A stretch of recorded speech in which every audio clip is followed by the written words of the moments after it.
Hello, my question is for Rene and Mr. Auberjonois. It's the episode that He Who Is Without Sin, the one that you directed. It's been, very universally lambasted by the writers and the producers, and you stated that it was not my happiest moment as director. I've always never disliked the episode. I thought it was fine. I mean, there are worse episodes than that one. And I just...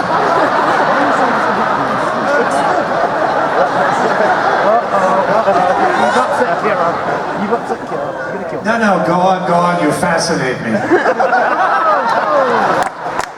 I read something about there were some incidents with the cast stepping on tack burrs, and then there what? On tack burrs from plants, the little spikes that were in Cat burrs, yeah. So, but I was just curious to know the specifics on why it wasn't happening. Great. This is, and please believe me, this is about the best question I've ever had at a convention. The first thing I have to say is that I have no idea what that episode was. I'm sorry, but I don't remember the titles. What was it about? Jet and Jadzia and Quark and Bashir and Leeta going to Ryza. And was it on a beach? Oh yes, that's where you had to get me a special. Oh yeah, yes. and that's been lambasted.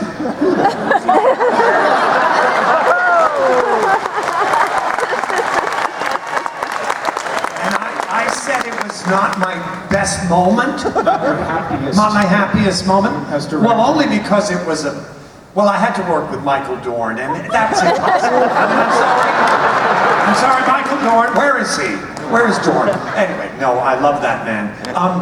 It was on a beach, and it was outside in the sun, and we were sort of like vampires. We worked in, people complained that at DS9 that we didn't go anywhere, that we weren't like on a rocket ship going somewhere. And I always had to say that, we actually, nobody ever goes anywhere, no matter what show it was. But so we were outside on the beach, and it was very difficult.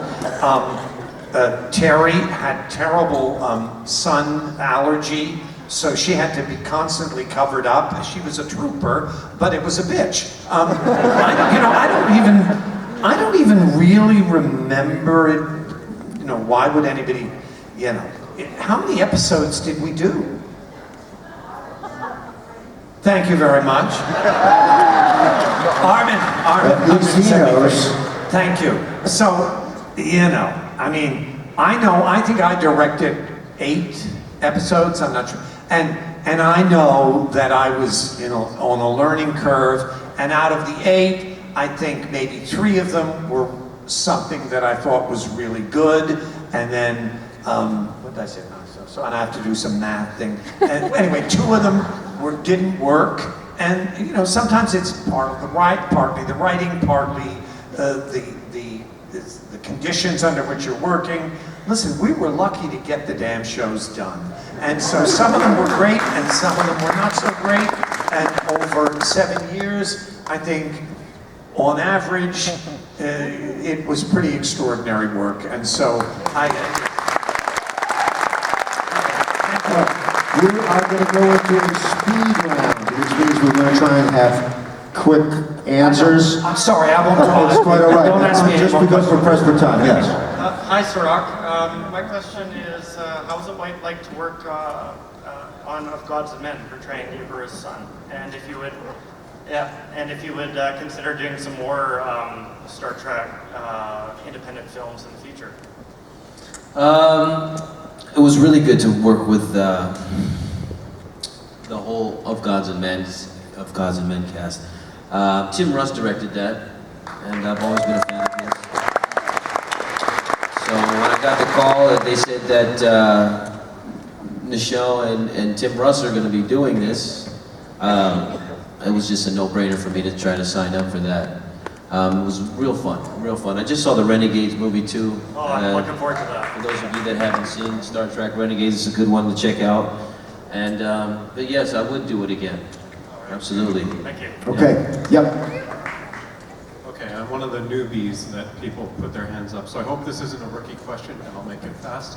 A lot of you came from a theater background on the cast of DS9, and when you came into Star Trek, your craft is getting in touch, with the humanity of the situation, and a lot of you weren't even playing humans. So were there any real road bumps that you encountered, getting into the characters that you all were cast? You're playing You're playing a sentient being, so, and I was hired, we were all hired because of what we bring to it. So I myself didn't worry about the fact that I had wrinkles on my nose. I happen to look different than some humans, but, we all still have the same emotions and things going on and challenges and, misunderstandings. So I always bring what's inside. And so I did, and it's not a rookie question, it's quite a good one. Okay. Yeah. My question is for Miss Visitor. In the episode of His Way, you sang Fever. Would you do an actual album? Would I do an album? Maybe someday. Maybe I would, but that was such a thrill. I love doing that. I'd love to do a musical again. But right now, I want to, thank you.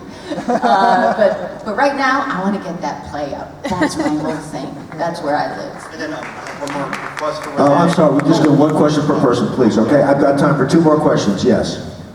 Okay, my question is for Terry, and yesterday Nicole was talking about how it felt to fill your character's shoes. So how did it feel to know that somebody was filling Jadzia's shoes on Deep Space Nine? I didn't watch the show. I wanted to pretend that I wasn't feeling a little jelly belly. And that I didn't mind playing a flawed human on Becker when I could have been a hero right across the same lot. That's how I felt. Okay, last question. Get on the mic, please. Hi, my question is for Nana Visitor and Rene. Closer to the microphone, please. And for Rene. When you were shooting the scene where Kira and Odo had to say goodbye to one another, when you were doing it, did you do it thinking it was the final goodbye forever for your characters, or did you do it thinking that Odo maybe would go back one day? No, I did it thinking that was the final goodbye. I really did. I thought that was the right answer, and I thought that was the final goodbye, and it was so tearful. I was tearful the last 2 weeks of the show. It was a tough one. Yeah, it was the inevitable ending to that arc, and it had to happen. He had to go back to his people, and it was a fantasy, and it was time to say goodbye, and that was a great way to say goodbye, and I was really happy that our characters had that kind of resolution, so it was great. There's so much stuff to talk about in your career, but I did want to ask you a little bit about Family Guy, because I know we never really talked about that. I love that show. You did actually done quite a few episodes of it. I have, and Seth MacFarlane is an unbelievable creature. When I got the job to go in and play opposite the dog, Brian, to play opposite Brian, I didn't really understand that Seth did all the voices. So I'm in a scene with 4 other people, and yet there's just Seth, and he goes from one voice to the next voice to the next voice. It's incredible to watch, and wonderful to work with. He's a phenomenon. We're going to have Brian Fuller as a guest here tomorrow, and he did an episode of DS9 that was about a revenge that's being taken on your character for bombings that you did as a resistance cell. And it was a very visceral episode. I guess you were pregnant at the time, and you actually were pregnant. Is that how you guys worked it out? I know you're pregnant on the show, but you were pregnant at the time, right? I was pregnant with Django, who is now 6'4". That's how long ago the show Can you imagine that? Django's fully realized now. Yeah. But I thought it was a very powerful performance from you, and I just kind of locked in on that episode. I was thinking a lot about it, and I saw a pregnant woman who is, again, Kira is such a strong character that even with this encumbrance of being pregnant, you're helpless to stop this reign of death and terror around you. This a Cardassian who is taking what he feels to be the moral high road in seeking revenge against your character for the work that your Shakar resistance cell did, when actually he is morally confused. And your character having to take matters into her own hand, even while you're physically encumbered with the pregnancy. Nobody else can seem to take this guy out, so you have to seek him out and take him out yourself. And you do, even while being restrained and drugged. And to me, it's a metaphor for how powerful not only Kira is, but the spirit of women and motherhood, and the way women are such strong creatures that you women are indomitable, and that you'll overcome superhuman odds to endeavor to protect yourselves, protect your babies, and get out of situations like that. And those were some wonderful men writing that episode that were able to give that life. Yeah, I think it's. I think Brian wrote the story, and I think Ron wrote the teleplay. So it's an incredibly powerful performance, and just typical of what I expect from Major Kira. You guys remember that episode? It's From the Light to the Dark, something like that, or Likeness in the Dark. Yeah, just incredible. And I'd be remiss if we didn't talk about kind of what you've been doing in the last few years. Can you just kind of get us up to date? What's the sort of the latest in your life? And my biggest thing is because when I sat with myself and said, what do I want to do next? What do I most want to do next? What came up in my mind was, I want to work with Rene again. I want to work with him on stage. We're both from stage. And so in February, I sat down and I wrote a two-hander. I wrote a two-person play for Rene and I, and he's so sweet. He read it, he did a reading in New York with me. I keep rewriting it, I send it to him. I don't even know that he's interested in doing it anymore, but he is my support. He is my support system to get this thing made, and I'm hoping to get it done off Broadway. So that is my real baby right now. what kind of a story is it?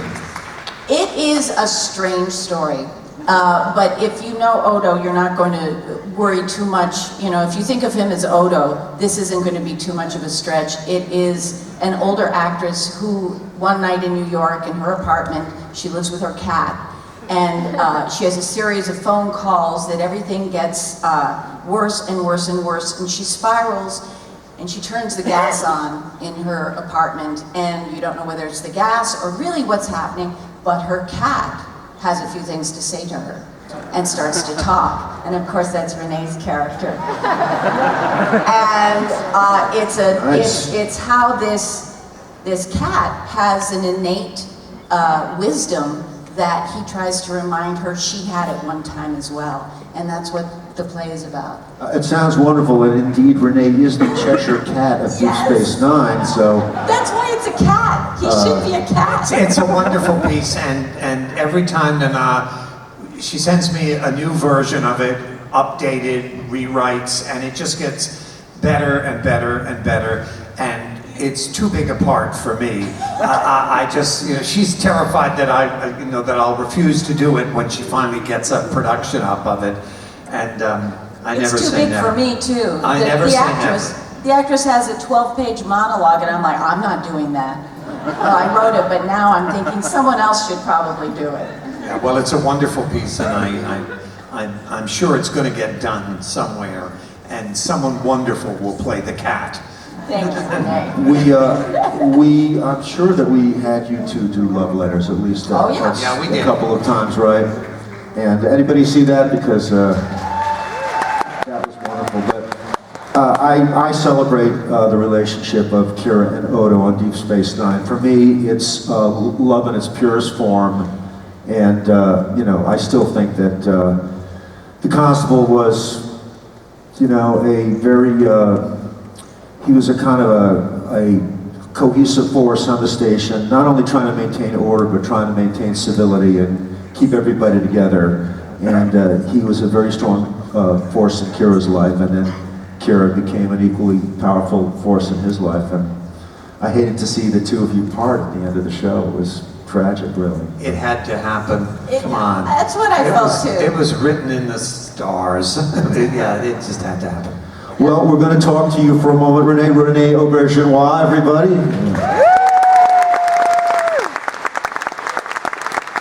Our favorite French chef. I guess you've had a lot of work in helping to develop theater companies, and I have notes about you working with American Conservatory Theater, Marc Taper Forum, Brooklyn Academy Music Repertory Company. So tell us about some of your work in those areas, please. Lordy, well, that's years gone by. What I've been doing more recently, you know, it's funny when you're kind of quasi-retired, the days go by so fast and you can't believe how you fit everything in. When you had a regular job, it seemed much easier. Anyway, I've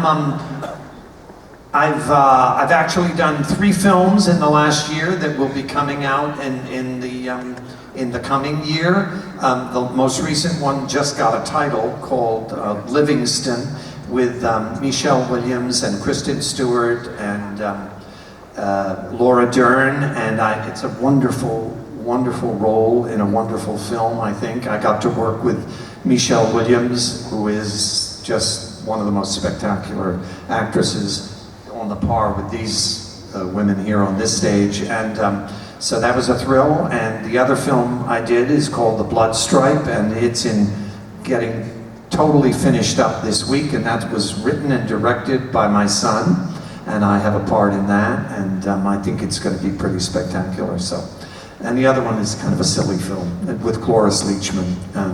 I play kind of a character with a comb over, and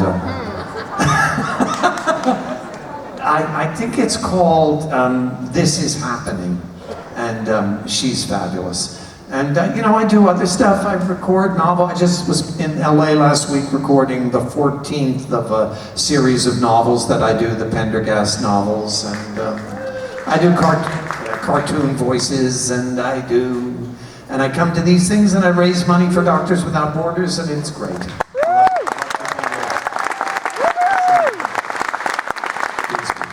Let's talk for a couple of minutes about Odo. I'm sure people have got plenty of Odo questions for you. But first of all, the makeup. I mean, I never really talked with you about the whole makeup process, but what did you have to, I mean, what did you know, that the thing I take? talk about the makeup is that when I knew I was going to get to do this, and I knew it was going to be a big, heavy prosthetic makeup, and I was doing a film with Roddy McDowall, and I said to him at lunch one day, and I said, so Roddy, you did Planet of the Apes and Apes and Aches. Planet of the Apes, and I said, how did you deal with that makeup over such? And that was really hours and hours. I mean, that was a technology that was 25 years early, exactly, or 30 years early. And even my makeup now, it's quantum leaps. Right. But I said, how did you handle it? And he said, I thought about the money. And I'm looking at my dear friend Armin sitting out there. And I think he really gets that. Yeah, I mean, the makeup was very uncomfortable. I was quite grumpy. I mean, these people can attest to the fact that I wasn't the pleasantest person on the set. But they eventually, you know, came to understand and sympathize and know that I wasn't really that much of a creep. It was a prosthetic thing. Anyone who was in prosthetics, at about 11, 12 at night, when you had 5 more hours or something, you knew just to steer clear because you started to go nuts. Yeah. I mean, that's just the way it was. It's claustrophobic, and you know, I remember being with Armin. We did an episode on location, and we were at altitude, and suddenly Armin, who really didn't complain much about his makeup except that he couldn't hear really well, but he got to take his teeth out, and suddenly he looked at me and he started like going into shock because the pressure at altitude was building up inside his head. And they had, so anyway, those are the kind of things that can happen.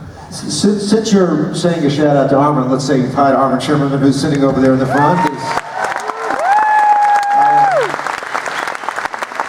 There are so many great tropes on Deep Space Nine, but one of the best is the sort of the cat and mouse between Odo and Quark. You've got to just say a couple of things about that relationship because it's one of our favorites on the show.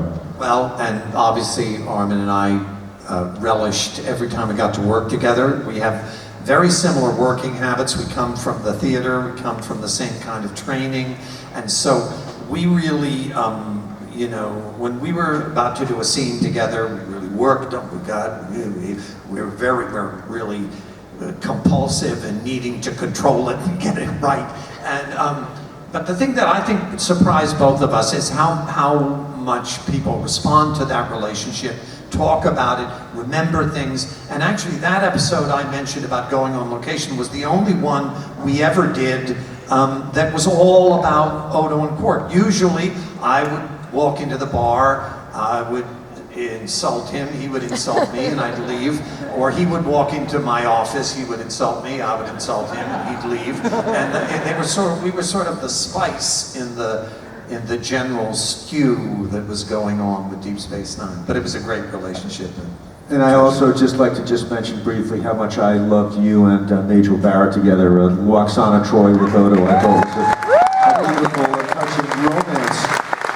How lucky was I to get that? I mean, because I think a lot of us, because we knew we were down the line from the real source, the original.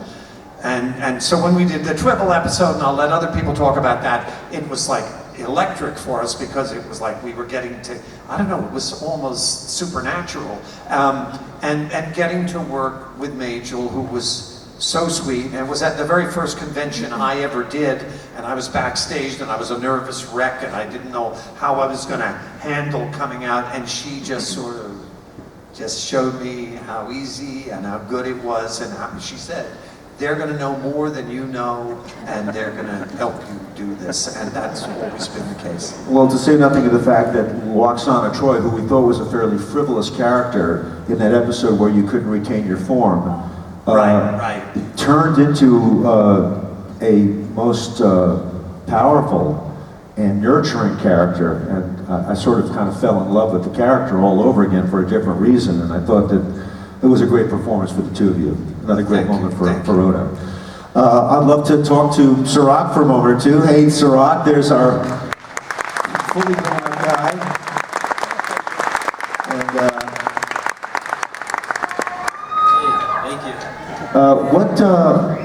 tell me about you know, how you got into acting. When did you start? You must have started real young, right? Or how old were you when you first started? Well, how old were you when you hit Deep Space Nine? Deep Space Nine. Yeah, I remember that. That was so many things. No, you were what? I was 14 when I started. 14, which is incredible. I mean, yeah. I mean, you carried yourself like a full member of the ensemble. That's pretty remarkable for a 14-year-old. I mean, that's an amazing achievement itself. Yeah. I don't underestimate that dramatic accomplishment. But look, like, how did you get into it in the first place? How did you get into acting in the first place? The first time I'd done anything acting-wise, I was in elementary school, and they were doing this play for the teachers and the parents. It was Martin Luther King's life story, and they cast me for the role. And I remember doing the show, and afterwards really getting a good response from the people who watched it. And that was actually my first experience with stage as well.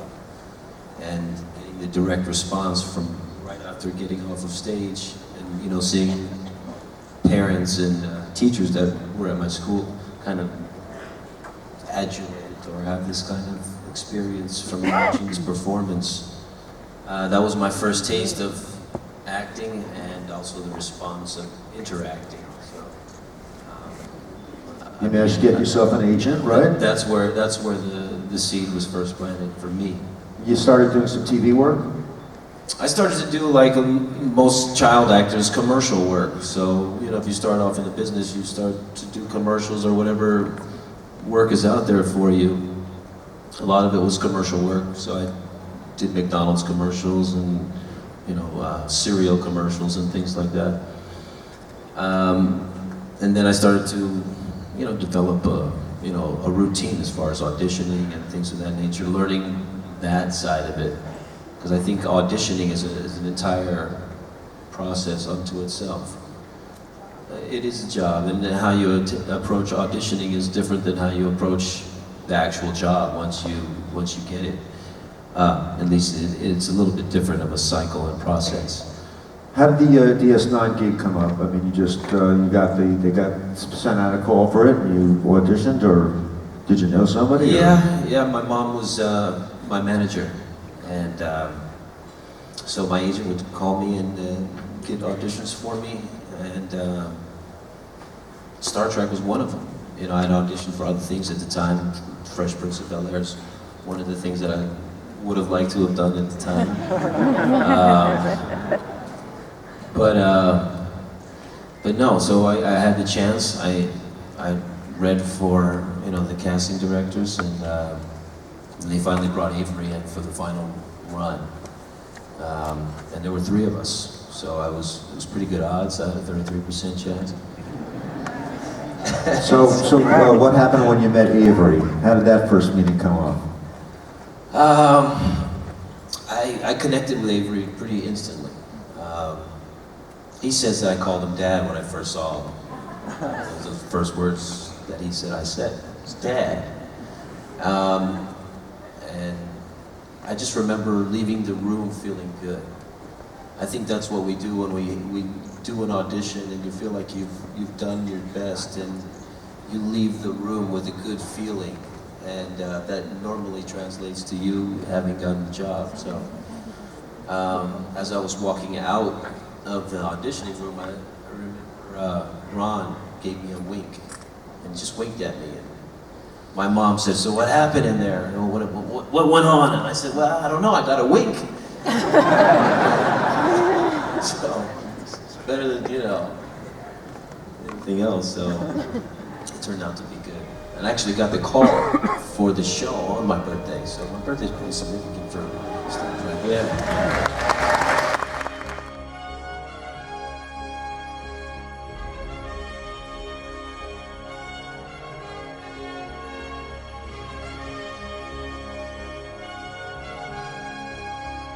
Which brings us to the lovely diva herself, Miss Terry Farrell. You're not really a diva, it just sounded good. It did sound good, but you know that I'm not. No, we love I don't think each you other. would like me so much if I was. No, first of all, what was last year like when we got her dressed up in the wedding outfit? Oh, God. That was so much fun! What a moment, what a moment. You come from a big family. Yes. Well, it's funny because it felt small to me until all my sisters started having kids. At first it was just me and my sister Chris, and then my mom thankfully married this wonderful man, Dave Grusendorf, who became my dad when I was 11 or 12. I asked him to adopt me, but not till I was 19. And he had 3 daughters. So now there are 11 grandchildren and 4 great-grandchildren. I only offered 1 to the bunch, so Max is only 11. That's a nice family. Yes, it is. And he loves going to Iowa. He says it's his favorite side of the family because he's got 4 aunts and uncles and tons of cousins to play with. And yeah, it's the big house I can't serve, Starting having him at 40, I didn't really have the opportunity to give him brothers and sisters. Well, you come out of a family like that and you kind of plunge yourself into a modeling career. Now it may seem very glamorous to people, but modeling is actually can be a pretty tough career. Yeah. You started at what age with that, or? I was 17. I sent out my pictures to modeling agents. At the time, I plucked my eyebrows a lot. It was a thing to do in the late 70s, was to basically, strip yourself of all facial hair. And they wrote back and said, maybe you should let your eyebrows grow back in. And I went to New York in June that same year. I graduated my junior year. I had 1 semester left that I needed to get. So my mom was like, you know, if it works in New York, you'll stay there and pretty much just stay there, I would imagine. Or if you come home, you can take your GED and then you can go to the community college. And I'm thinking, I don't even know what I would be good enough at to go to college. I never thought I was smart enough, I guess, to go, unfortunately. And Well, how long did you model before you transitioned to acting? well, actually, I started taking commercial class and Shakespeare sonnet classes that first summer because J. Michael Bloom was an agency that was successful at that time and it's dissolved, but it was very successful at that time. And like they had Alec Baldwin when he first started, so everybody's like, woo! And but they did tons of commercials. And so the commercial agent came up to me and said, would you like to be an actress? And I said, well, what do I have to do? And she goes, well, you have to go to an acting class. And I'm like, okay.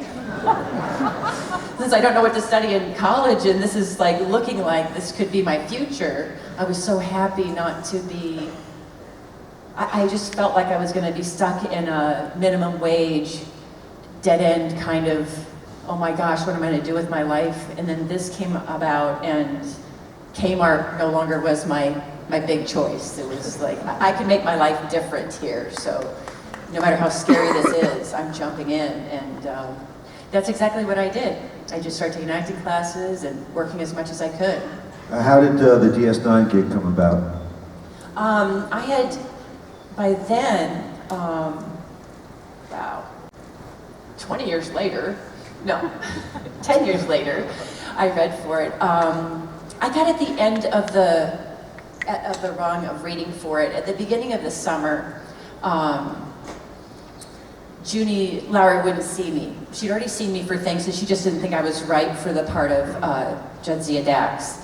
And fortunately for me, they looked all summer and they didn't find anyone. So in August, when she didn't have anybody else to look at, I guess that's when they, oh Christ, now I gotta meet Terry Farrell. So I came in and I was a nervous wreck. It's so funny, I feel kind of like that old feeling, just talking about it, it comes back to you. So thrilling. Especially such a great feeling when someone doesn't want to see you. I think I maybe relished about that too much when I first got the part. It's a miserable process that actors have to go through. It's very personality stripping. I mean, you know. It's very stressful, and you have to have.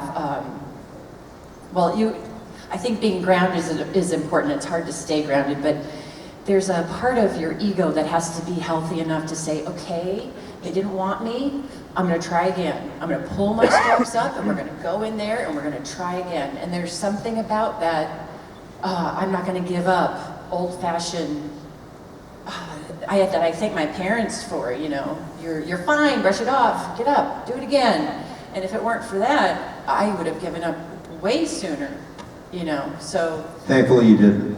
Thankfully I did not. And actually I read for it and then this one woman, she didn't show up, so we were having another casting the week after, and they said I didn't have to go because in SAG rules you can't make someone have their final audition twice. I'd already done it, but I requested to come in because I didn't want her to win it because I wasn't there. So I went and I did it twice for the room.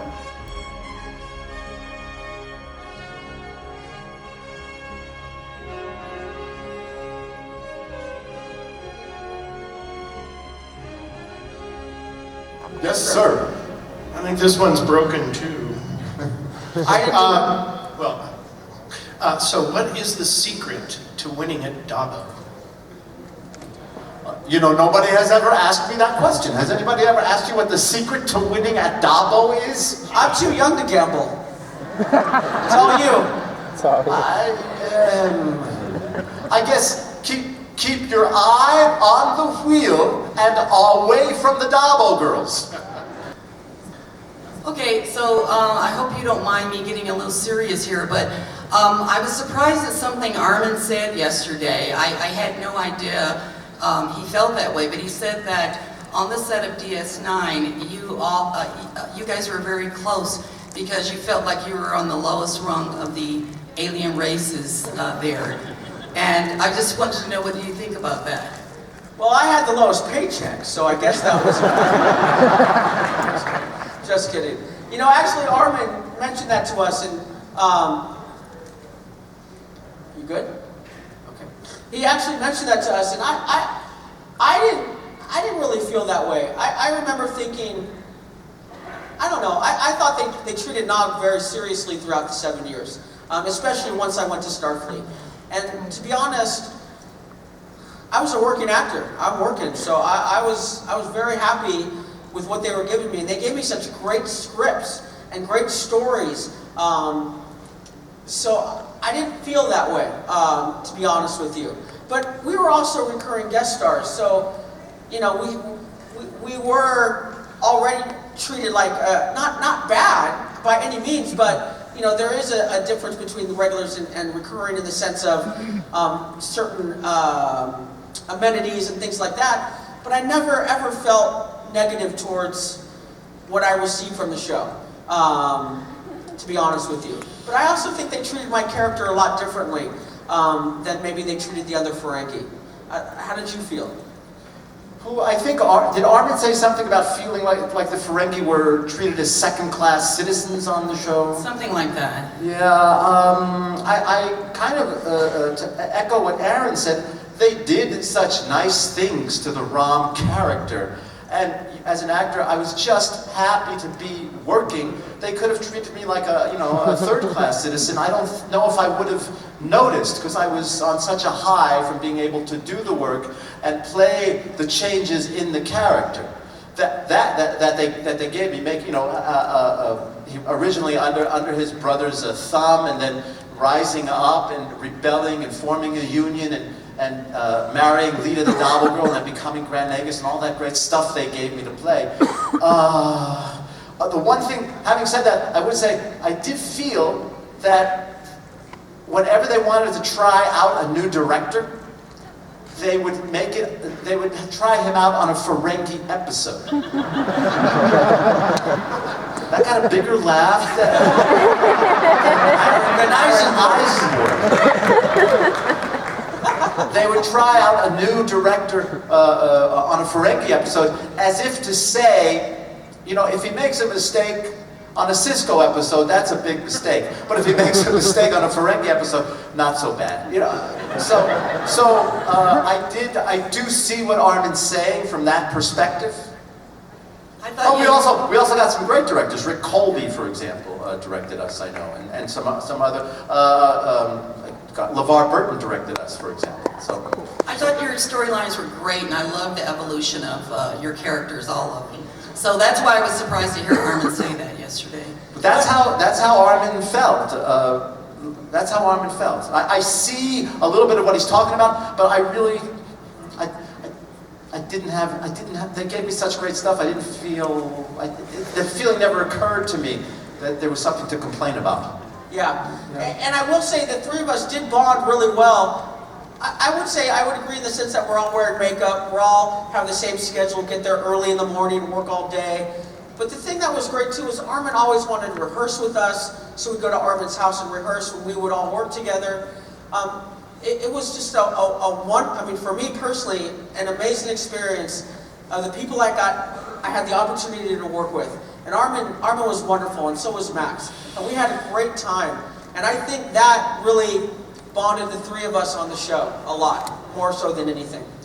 I would add, I think working in makeup, the three of us in such difficult makeup, helped to bond us. And I would say that my favorite episode to work on was the Magnificent Seven, because they were the Magnificent Ferengi, sorry. That got more applause than your joke too. Because there were 6 or 7 of us working in this makeup, and I had such fun with those guys that we were all suffering in unison. Thank you for the question. Thank you. Do you like tribbles? I'm definitely afraid of them personally. Yes, I think so. Do you like tribbles? Well, I'm sometimes asked what my favorite episode was, and I would have to say, is it called Trials and Tribulations? Directed by a director of photography, Jonathan West, who I thought did an awesome job of weaving, the Captain Kirk trek with our trek. And I don't know how he did that, but I thought it was awesome. So that's what. Yeah, sorry. Yeah. What do I like triples? I don't have any opinion on triples, so I don't know. Conversations are a little short, but yeah. How difficult was it to wear your makeup playing baseball? For me personally, it wasn't really too hard. The hardest day I think I had in makeup was actually during Rocks and Shoals. When we were out in a rock quarry in the summer, and it was so hot that when I went outside to shoot, I just started to sweat underneath the makeup. It would just drip. That was probably the roughest day. Baseball wasn't too difficult at all for me. How did you feel? What was the college? They used a baseball field at a college on the west side by the airport of Los Angeles. Wasn't it Loyola Marymount? Loyola Marymount.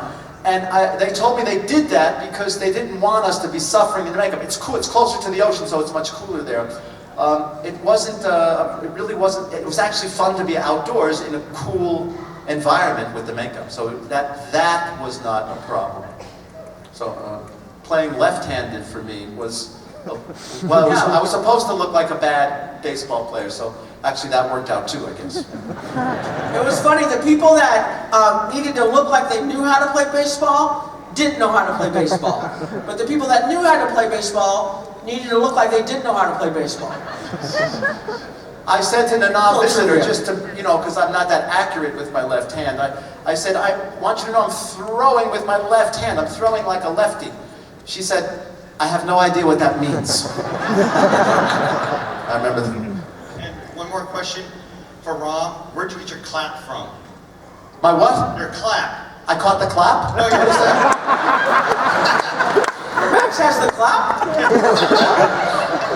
Oh, this? Is that how Rob claps? Yeah. I don't know. See, I don't. He's such a genius. He doesn't even know what he's doing. Ain't that the truth? Yeah, I don't know. I was just looking for a different clap. I had a clap somewhere, so I don't know. Another question I've never been asked. But I think it was, yeah. Second. I'm sure you've been asked this a million times, but what's your favorite rule of acquisition and why is it your favorite? Oh, my favorite is number 48. The bigger the smile, the sharper the knife. No, that's mine! You can't say that yet! Why? My favorite is number 22. A wise man can hear profit in the wind. There you go. Mine was the other one. What's your favorite? Once you have their money, never give it back. Number 1. I gave somebody back their money yesterday. I just felt I had to admit that. Federation influence. I like bigger the smile, the sharper the knife, because I think it's very true. That's what. Yes, Judy. We have 3 minutes. So did they give us a sign? I'll make it quick. Rom, very, very, very, very good job making it clear when those beautiful women came out on stage that you are married. Good job. However, are you married to a human or a Ferengi? And if it's a Ferengi, is she allowed to be clothed?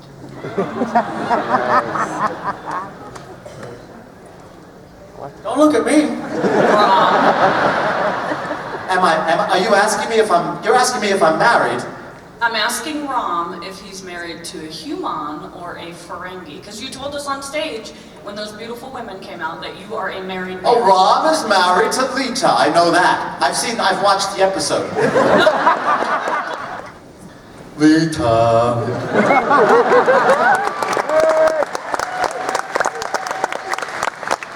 I love the way you hold the microphone. Let's go, guys. 1 minute. See, I have Oedipal issues also. No, not as bad as me. We have 1 minute. Hi, I play Star Trek Online, and my question is for Aron and how it felt to step into the boots of Captain Nog, son of the Grand Nagus. It was awesome to do the voiceover for Star Trek Online. I had such a great time, and thank God I had my teeth. So I brought my teeth into the booth, and I did all those scenes. And it was a little intimidating, the amount of script that I had, and I didn't really they sent it to me, but I didn't know it was going to be as detailed as it was. But luckily, I'm a somewhat of a gamer, so I kind of had the idea, because I play WoW. I play, any WoW fans out there?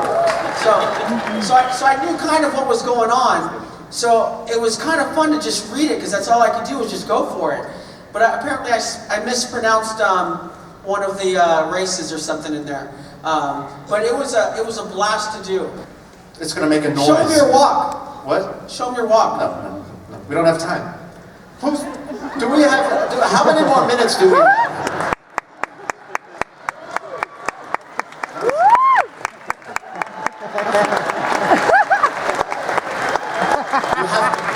You have to want to catch up to somebody, but not want to start till then. More looks like you have to go to the bathroom when you're catching up to somebody.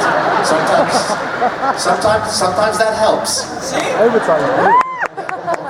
Okay. I don't know what our time is. Yeah, we gotta go. How do you know that? Because they told me right there. They're going like this. Let's go. Thank you, everybody.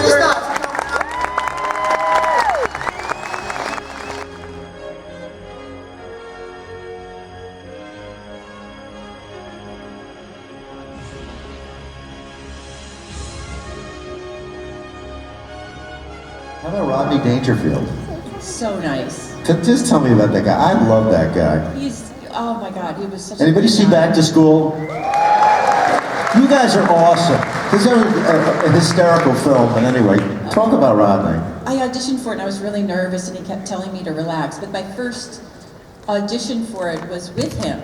So I was like, but I can't relax because you're Rodney Dangerfield, and when I lived in New York, your place was right around the corner from my house. I mean, you're Rodney Dangerfield.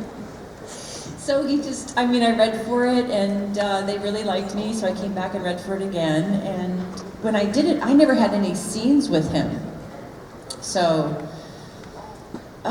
it was great. He'd come up to my trailer and he'd knock on my door and he wouldn't say good morning or good evening or anything like that. He would just start off with a joke. So he'd tell me a joke, I'd laugh, and he'd turn around and walk away. It's kind of like our thing. Burt Young had a whole bar in his trailer, so we'd go hang out with him. We didn't drink because we were waiting to work. But then Rodney would call Harold Ramis, and they would work on the script in the afternoon, right? Great, amazing. Yes. Hal Ramis, great talent, sadly missed also, yeah. So talented. sad. Well, both of them, right? And then we wouldn't be filming in the afternoon, so we went over a month filming an extra month for Back to School because of that. Which was great for me because even just making SAG minimum at that time. Yeah, it's work. Yeah, work's work. Well, I'm going to reverse engineer things. I want to get into DS9, but just a couple of reflections on Becker. Now, I really like the show a lot, and I think Ted Danson's fantastic. Any Becker fans out there? I really like the show. Thank you, guys. It's an interesting relationship between your two characters. Let's kind of talk a little bit about the show. First of all, how'd that thing happen? How'd you get cast? Well, actually, that was our last season, or my last season of Star Trek, and pilot season starts in January. We were like halfway through filming when that started, and I'd read for a couple of things and gotten down to the wire and read for network. So the front office was aware of me coming down to the wire in a couple of projects because they have to be made aware of that, and they didn't work out. I was the comedic, the funny choice, and they went with the, of course, blonde bombshell, sexy choice, not the funny brunette choice. But that worked out because then I met the people from Becker, so that was, I read for that a lot. Like I think I went back like 10 times. And I think a lot of it was because I didn't have any comedic experience. But they liked me, but they weren't sure. And I think CBS wasn't sold on me. What's his name? Les Moonves. And anyway, so that's why I had to keep coming back and forth. And it was really weird because it was just, it was just the opposite end. It was like right where Next Gen's Planet Hell was. It was like 2 stages away from Planet Hell. Yeah, it's sort of weird. Yeah, same lot. Right. And it was so crazy because I don't know why, but I couldn't get out of my head that Ted was the Aramis man. Does anyone remember that? It was like in the 70s, I think. He was like, there was this cologne for men, and he had this, I just remember this commercial with him with a black umbrella. I don't know, I don't know. Anyway, that sticks out in my head. And it's kind of hard to get Cheers out of our head, too. I mean, you know. Right? It's that Holy 800 moly. pound Yeah, and they gorilla. were still doing it. We started Deep Space Nine, they were still doing Cheers. That's right. So anyway, it was a big deal that we had chemistry. So that was the big thing they were focused on. It was they were going to make a big, like, they were worried about it being compared to Cheers in the Diane and Sam thing, but they wanted us to have sexual tension. So I guess we had enough sexual A different tension. kind of relationship, though. Slightly adversarial. Totally. Well, then they panicked after the pilot. They were worried that I might seem too young to go out with Ted. And I got interviewed and I was like, well, if he wasn't married, I'd go out with him. I didn't mean to upset his I wife. don't really get that. I don't really get that age thing. No, I know, right? You were good. You were a great match, actually. Thank you. Yeah. But I upset his wife by saying that. Yeah. She didn't like me very much. So how many episodes did you do ultimately on the show? Almost 100. Wow. Almost. Pretty good run. Pretty good run. Yeah. You know. Yeah, I mean, like, if not, I did 4 years. So Yeah, it was that's really great. good. That's great. And I became an Academy member because Ted and Lamar and one of our amazing writers, Ken Levine, gave letters to the Academy, and I wrote down all the hours I'd done, and so that combination, I became an Academy member just in time for me to retire and have a child. But that's a beautiful thing too. What's that? Having a child is a beautiful thing too. So Oh, it's yes, I can win my Emmy when I'm in my 60s. That's when I'll do it. all right. Let's get into DS9, and then we're going to take some questions from the audience. First of all, how did you get cast? I'm sure you've told me, but I don't remember. How did you get cast in the first place? I actually was, that pilot season, I won the part of the cat in Red Dwarf. So that would be in the early spring. Right. Thank you. Red Dwarf fans out there, unite. Yay. And then that didn't work out so much because the effeminate black man he was way funnier than I was at playing the cat, which makes sense. So they dropped my character, and then they were doing the Star Trek, and they wouldn't see me. Junie Lowry knew me, and she didn't think I was right for the part, so I didn't read for it. And then That Junie, I mean, she's like God over the casting director chair. If you don't, you can. Mm-hmm. right. Like, and then June came and went, July came and went, and then it was August, and they still hadn't found Dax. So, scraping the barrel, there was I. And I had just met Marina, actually, a couple of years before that. We had a mutual friend. So I went and ran lines with Marina, and she helped me with what I had to wear, and how to make my hair big, make sure my boobs look big, because Rick Berman likes big boobs. And I'm not even kidding. And mine aren't big enough. And so, anyway, then I read for it, and... Still reading for Junie. No, then I got to read for everybody. Oh, okay.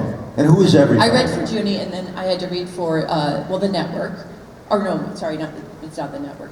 Paramount Studios. So Carrie McCluggage and other executives that wouldn't stand out in my mind. Their names right now. These are pretty powerful people, though, that you're reading for. They So that's really kind of nerve-wracking. Beyond nerve-wracking. Yeah, that's rough. I couldn't even say Jadzia right now. I don't remember how I said it wrong, but I just, for the life of me, could not remember how to say my name right. Not good on an audition to not know how to say your own name. I'm the character playing. And then Rick and... Oh, so it goes pretty good, but there was a girl that they wanted to see that couldn't make it to the audition. And actually, at my audition, Mariska Hargitay was there too. So that was kind of cool because, now she's a big star on the East Coast. At any rate, so the next week they had auditions too, and there's a SAG rule that you can only be tested a certain amount. Like you can't have to be read under that pressure more than once. I wasn't aware of that, yeah. And I said, no, I want to come back in because I don't want her to, if I don't get it because I come in and do a bad job the second time, then I wasn't meant to have it anyway. But if I don't go in and she does a great job and they forget what I did last week, That's bad. right, then they're going to forget me. So I have to be brave enough to go in twice, I think, yeah, right, if I want it bad enough. So, right, so I did. I thought, she's not getting it, I'm Dax. And I was. And then I went down to Planet Hell to see Marina and Michael, because I'd met Michael, and actually Jonathan Frakes was on Paper Dolls. He played Morgan Fairchild's assistant, and that was my very first job when I was 20. And so they came down to congratulate, oh, I'm sorry, I went to Planet Hell to say hi to them, and I didn't even get to the door, and someone came up to me in a golf cart and said, no, you have to come back up. Rick wants to see you. And I'm like, oh my gosh, I'm thinking, oh, they can't make me do it again, can they? Because I almost felt like my brain just let all the words go out. And I don't know why I was thinking it would be a bad thing. You know, like, why would he call me up if he didn't want me? That would be so crazy. So I get up there and they're like, guess what? You have the job. And I'm, oh my God, I'm so excited. And tears were flying out of my eyes. And yeah, it was terribly emotional and wonderful. You know, the thing I like about Dax is that he's the old man. That's the way Cisco refers to you, as the old man. Yeah. You're Did that ever really work? For me it did. It did? Yeah, because I like the fact, Thank you guys. Well, it kind of like happened. I don't like, and then it just didn't happen. I don't like organically. gender, I like gender equality. I don't like gender identification where the mentor necessarily is a man or a woman. I mean, Cisco just says that in an affectionate manner, but I like the fact that you were a woman and yet you were the powerful mentor of Cisco. For me, that's a great thing, because I like to see a woman in that role. And in that sense, you carried it off totally, because you did talk your character and your performance came off with that air of authority. Like, I really felt that you were a kind of an aged, informed personality that could be a mentor and a guide for Cisco. Right, and you know what, I had to ask Avery to help me with that, because the first day we had a scene and he called me old man, I was so nervous. And I was 28 and I wasn't nearly as self-assured as I am now. And I just say, oh my gosh, I can't out-intense you, you know? Well, and isn't Avery a little intimidating when he wants to be? I mean, aren't we all? Let's face it. Yeah. Not like Piss Avery. me off, Adam. I'll show you intimidating. I know. Avery's brilliant, but he's very intense. Yes, You and know. so I pulled him aside and just said, I'm a little nervous, and you know, obviously you're older than me. If you could help me out a little bit, because I can't top you. I can't be more intense, there's no way. And he was so totally cool and supportive, and I think that really helped our relationship right at the get-go.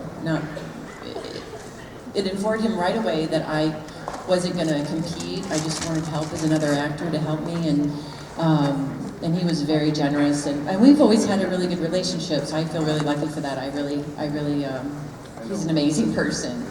He's an amazing person. Now, of course, the symbiont, the Trill, and the host, plus the fact that the Trill is the collective memory of several generations of beings, means that you're a composite personality. Is there some kind of actor's methodology to creating, I'm not going to say schizophrenic, but this multiple faceted, multiple personality, multiple consciousness entity? How do you reconcile that in terms of approach or methodology? I think in the beginning, taking it too far. I studied with Stella, or not with Stella Adler, but at Stella Adler's conservatory, and a lot of it was method acting, and I think I tried to approach it from that angle, and it was really, I was making it too complicated. And I think what I discovered was that I just needed to play what was happening, because that's created with the writing and what the audience is going to put on the piece themselves when they watch Just to be more the here and the now. Yeah, be in the moment. Right. And so I read a lot of stuff about, you know, I was 28, I was reading about Buddhism and Taoism, and And not like, I didn't go through big books. I just read basic parts of it and meditated, did yoga and things like that to try to be as centered as possible. But it was a very overwhelming experience. And I think unfortunately it's hard to talk to people when you want them to do something different and you don't want to hurt their feelings, but you need them to change. So I think that the producers and the director even were in an odd position where they didn't know how to talk to me to get me to change. So they hired an acting teacher named Ivana Chubbuck, and she's an amazing, amazing teacher. She's Holly Berry's coach, so I didn't get a bad person, I got a really good person. And she helped me get it on the page, like that's where I'm at, and don't worry about what that history is. You're making it too convoluted, just get really focused on it, you can do it. And most of it for me was learning the lines, because all of my technobabble, I need to have an intention of what that meant, but I'm saying words that I'm making up what they mean. And so there's extra work in that in a way, because it's just a foreign language when you're speaking. So it's a little bit, at least for me, it felt like it was the hardest stuff to memorize because it didn't just naturally mean something when I was saying it. You've got to really kind of understand it to be able to speak Yes. it in a truthful manner. Exactly, so you're doing two jobs. It's like having a conversation on the telephone and no one's on the other end, but you're acting the conversation, so you have to write on the other side of it what they're saying for you, because that's what you're hearing, even if it's not written in the script. Well, you came off marvelously after all that, so I guess it all paid off. Thank you. Okay, okay. Let's open it out to the audience. Okay, why don't we start over here? Yeah. Well, the question I had was, you had a lot of wonderful episodes. The character was this rich character. My favorite one, though, was Change of Heart, where it was this simple but story of you and Michael Dorn were on a planet, you were injured, and you should have been having a honeymoon, but meanwhile you were slowly dying in the forest. I just wonder what memories you have of making that episode, because the charisma between the two of you was great. Your performance was wonderful. Thank you. Yeah. Well, I'm sure it's no secret that I love Michael, right? I mean, he's a really good friend of mine, and we've been friends a very long time. And fortunately, I met him before I even did Deep Space, so when we started to do Deep Space together, it was so great to have a friend that I felt like I had a little history with. And right from the get-go, we were like, let's flirt with each other and see if they write more stuff for us. And to this day, I don't know if we thought we really fooled them or if they had that intention to begin with.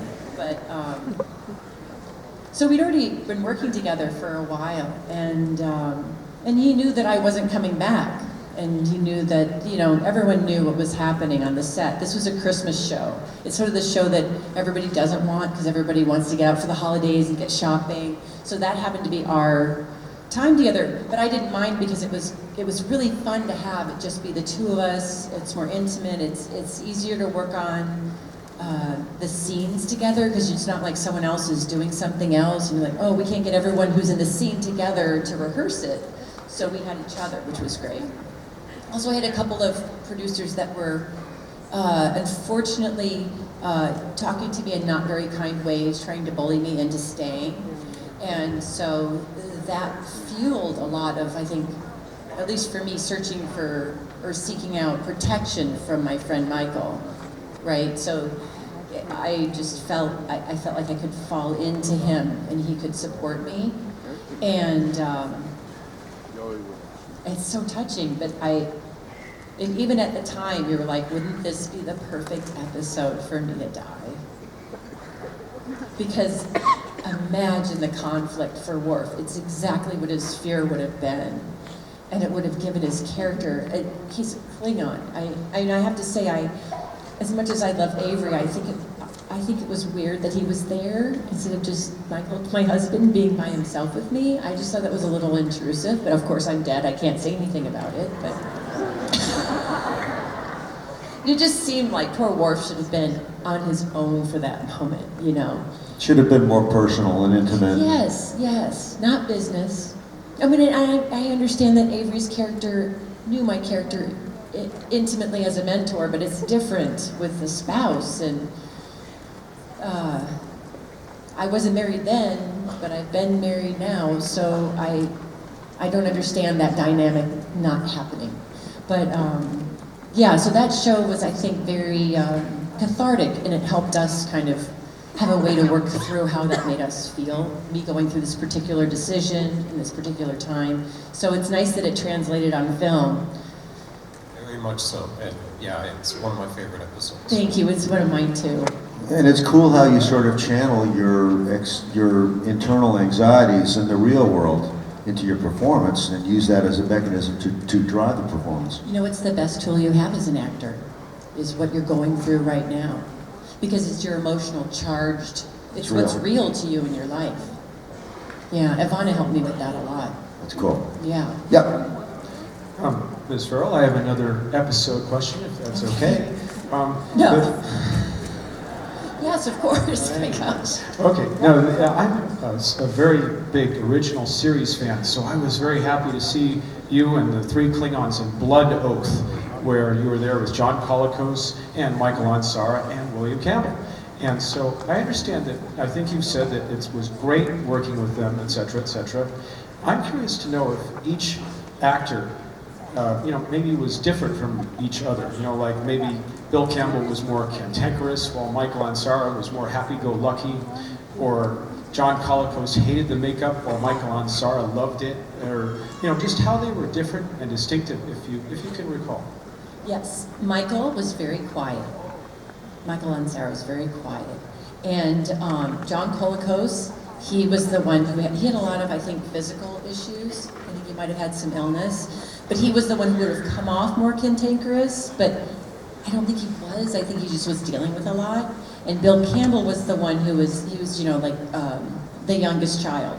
He was fun, and he would tell stories about old Hollywood, and he treated me like I was a movie star, so of course I loved him. He said, you should have been around way back when. You would have been perfect in the studio era. I think that was a nice way of saying you're a company girl.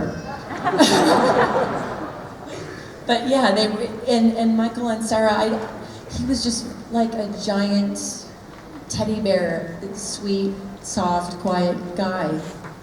I don't know, and I didn't see, John kind of scared me a little, and then later I found out that he was ill, but I don't know what it was that he was ill with.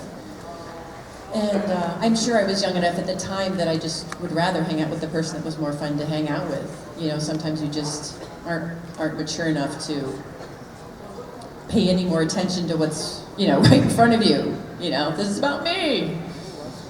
Like that. Thank you very Thank you. much. Thank you. We have 2 minutes. We're in the speed round, guys. Quick questions and quick answers. Okay. Hi. My question is about facets.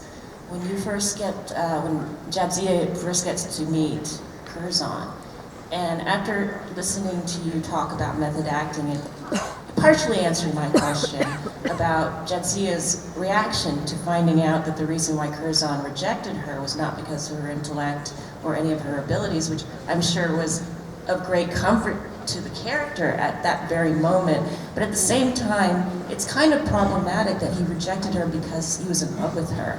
And I think a lot of women have that problem where they're not taken seriously because people just assume because you're pretty and you have a good heart that you can't be taken seriously. And I was wondering, looking back on that episode now, as yourself, how do you feel about that? Wow, I have not thought about that forever, and I totally did not remember why Curzon rejected me, or that he was in love with me. So this is interesting, it's a new thing for me to think about. But I would say, it's always great if someone's in love with you. It's too bad when you can't reciprocate. And it's too bad when somebody who is your superior puts you in that position. But I think that sometimes that attraction, whatever end you're on that, I don't think that's controllable. If somebody falls in love with you, you can't really be mad at them about it. I mean, it's a hugest compliment, right? That they love so much what you're about. I'm sorry I don't remember the episode, so I'm sorry if I'm... Well, he didn't mention falling in love with her for her intellect. It was more because she was beautiful. And I'm sure because she was... Oh, would that bother me? Hell no. Hell no. No, it doesn't bother me at all.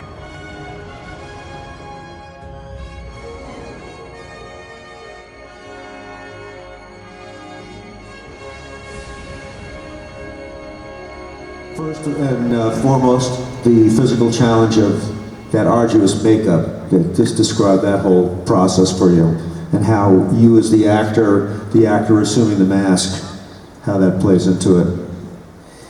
Well, I think everybody knows that it took 2 hours for Karen Westerfield, my makeup artist from the first day to the last, to put it on, except for the one day we worked on one of the Star Trek movies that took 5 hours. It turned out in the beginning to be... Why, did you have two heads that time? What? Did you have two heads that time? Two heads are better than one. It's because Karen was a perfectionist, and it was going to be blown up, so she wanted it to be perfect. In the beginning, it was problematic. I got aches and pains from sitting there, and I eventually got used to that after the first 6 months or so. And then it became the glass was half full. Invariably, the actors I would be working with would be in the makeup trailer with me, and we would rehearse the scenes, go over lines. There isn't much time to come up with your performance when you're working on a television show from scene to scene, and you go in, you read for the director, half an hour later they've already lit it and you have to shoot it. There isn't a lot of prep time. So the 2 hours in the makeup trailer was enormously beneficial for scenes between me and people who were in makeup, especially for Max or Rene or something like that. I had a lot of makeup to do. The irony for all Ferengi is that we're deaf. Those rubber ears are huge sound blockers, and if I turned away from you, if I went like this, I had no idea what you were saying. Well, and yet the makeup is, I think, very expressive. The makeup is expressive because they were smart enough to hire actors who overacted. And so with the makeup, you sort of muted it down where it was almost naturalistic. One of the things that I love about Quark is that although he's, notorious on the surface and, sort of out for himself and all that, actually there is an uncharacteristic, un-Ferengi-like altruism buried somewhere down underneath. Very well down. Very deep down. I love the family dynamic. I love the dynamic with Ram and Nog and Moogie. So I'd love if you just take a couple of minutes and kind of talk about the Quark family circle and some of those relationships and what you did with those, because I thought those were wonderful. Okay, you've touched upon something that will require a somewhat of a bizarre answer, but I'm happy to tell you that.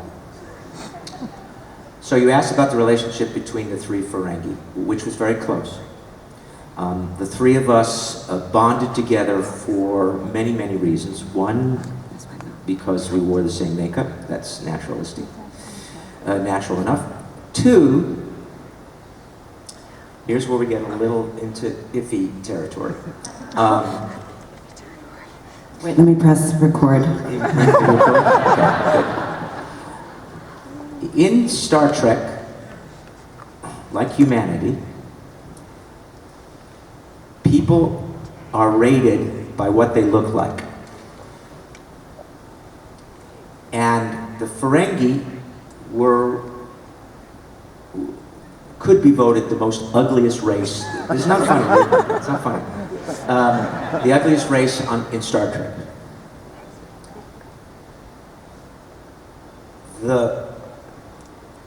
We always felt that there was no respect for the Ferengi, and the three of us, being at the bottom of the ladder, bonded over that we were the immense outsiders. And that bond helped grow our relationships. So, the four of us, if you include Moogie, 5 of us, if you include both movies, bonded that. In fact, the first movie, Adrian left because she couldn't take the makeup, just couldn't take it. Rene did a heroic job of just getting her through that. That's Andrea.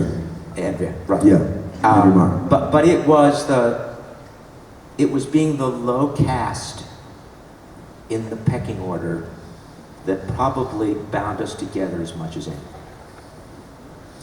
Well, I think that's an amazing answer. We would argue that our auditions, we found them charming in their own way. But, I'm sorry, Adam, I didn't hear you. Yeah, we would argue that we don't necessarily view the Ferengi as ugly, but...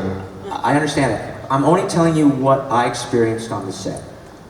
There's maybe a kind of a caste system, however you would describe it, of aliens, and the Ferengi were in their own caste. Absolutely. I remember one episode when Avery, Cullum, somebody else I can't remember, had to put on Cardassian makeup, and they whined.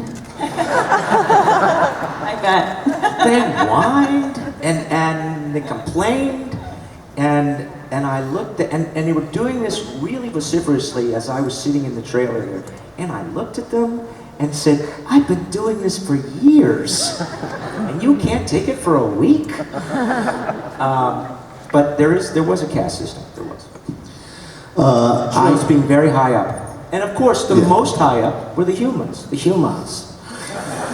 Given our time constraints, I could talk about your endless roles in character acting, your wonderful stint on Buffy, remember? Thank you. Boston Legal. Thank you. Given that I don't have the time, I would just like to know a bit about Antaeus Theater Company. You have immersed yourself in stagecraft, in Shakespeare. All that resonates from you as an actor. But tell us a bit about the theater company and your work as a director and producer, because I'm fascinated by that and admire you very much for it. People often ask me, well, what are you doing now? And the truth is, I've gone back to my roots. I've gone back to what I love the most, which is performing on the live stage in the theater, primarily in classical theater. I am a trained Shakespearean actor. I teach Shakespeare. I write books about Shakespeare. It has been the passion of my life since college. Ironically, my college teacher, Dr. David Rhodes, is responsible for Patrick Stewart being Picard. And you'll have to ask Patrick more about that. But I've gone back Can I ask him, because I still haven't met him? You haven't met Patrick Stewart yet? No. He's not as tall as you think. You will someday. Stick with me, kid. Stick with me. He's here this weekend, just stick around. Wait, really? Oh, I gotta stick around. We're on a first name basis. Oh, shit. I hear I'm too old for him anyway. So,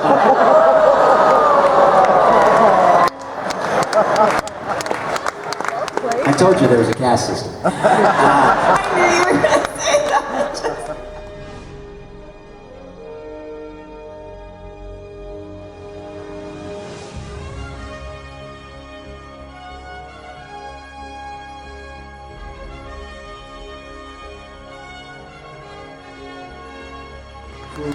You can't help feeling we're in a bit of Hollywood royalty.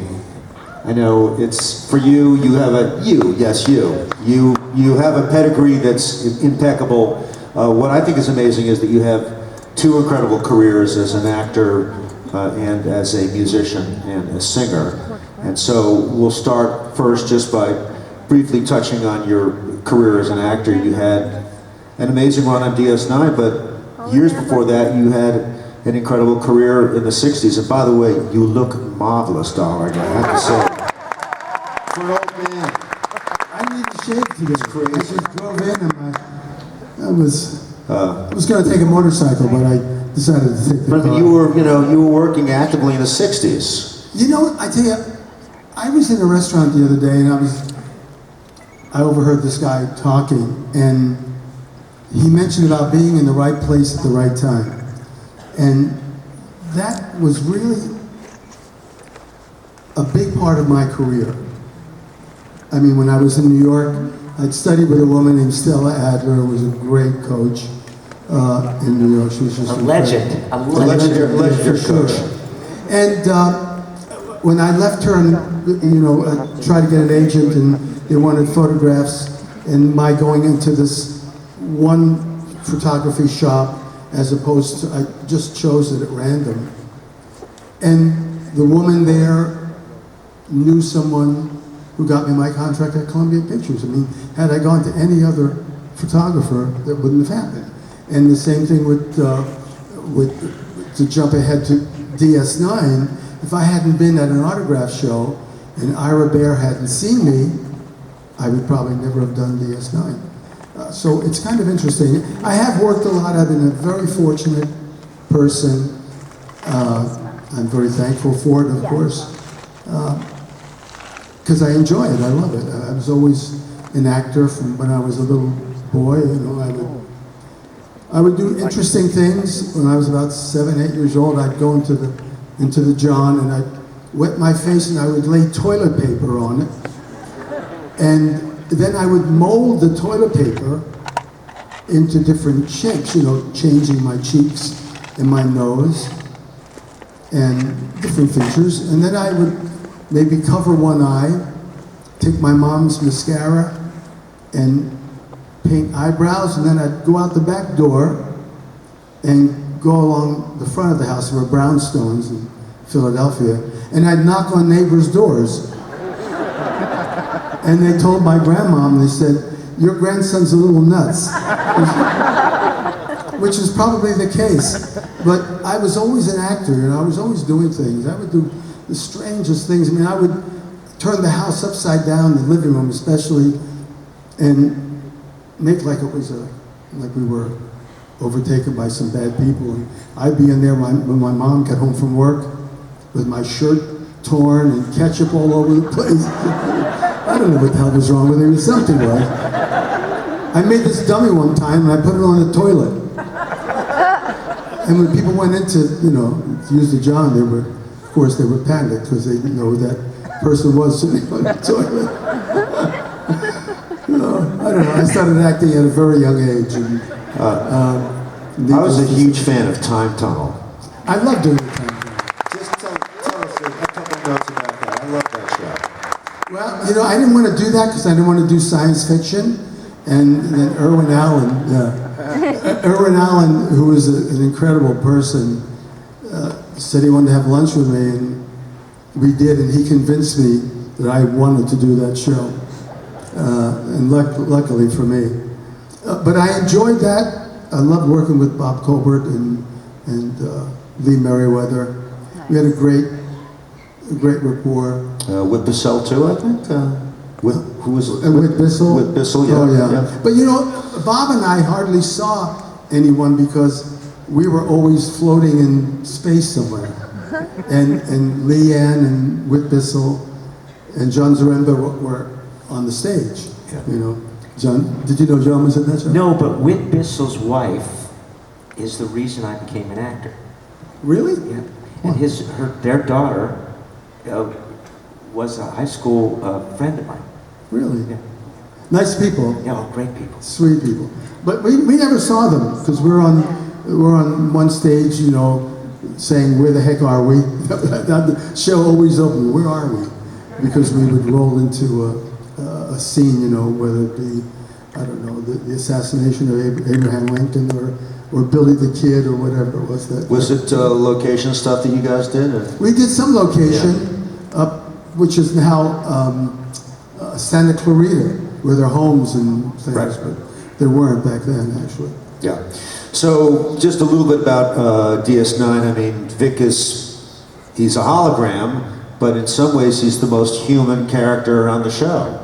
And I think it's amazing how he's a self-aware artificial intelligence. So it's kind of great to have that, have a magical creature who doesn't really exist, and yet he's almost kind of like the Yoda of Deep Space Nine. He's there to dispense wisdom and comfort and solace to the cast. That's all credited to Ira Bear, who wrote. I mean, when I read the script and knew, of course, after I'd read it, that I wanted to play Vic Fontaine, it was like a magical thing for me because I knew and was friends with a lot of the people from that era, like Dean Martin and Sinatra and Sammy Davis Jr. And so to play that character, I mean, it was almost, when I would get to the studio, all I would have to do would be open up a bottle of Jack Daniels, just smell it, and then look at a few pictures of Dean and Frank and Sammy, and I was in character. I mean, it was simple. It was just so easy and so comfortable to play that character. And I don't know, I've told this story before, but I had a guy, Di Fabrizio, who used to make shoes for lots of performers, including myself. And I was in there once, and he said to me, you know, I have these shoes that I made for Dean Martin, and he doesn't like them. Would you like to look at them? If you like them, you may have them. I said, sure. So he brought them out, and I said, oh, Di Fabrizio, I love them. I love these shoes. And I would love to have them if you're giving them to me.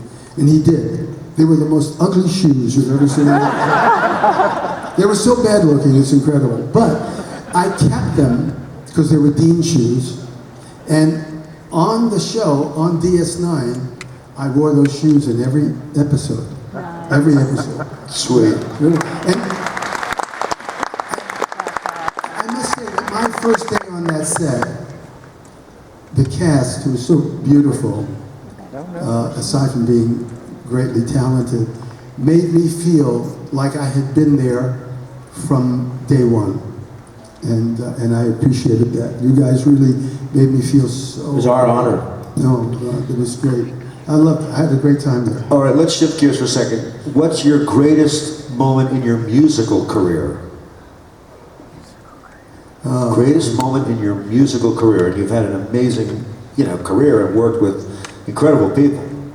Well, it's probably, I've done the Academy Awards show about 3 times singing a nominated song, and the greatest moment was before I went on stage, was to be backstage with Frank Sinatra and Andy Williams, having a couple of Jack Daniels.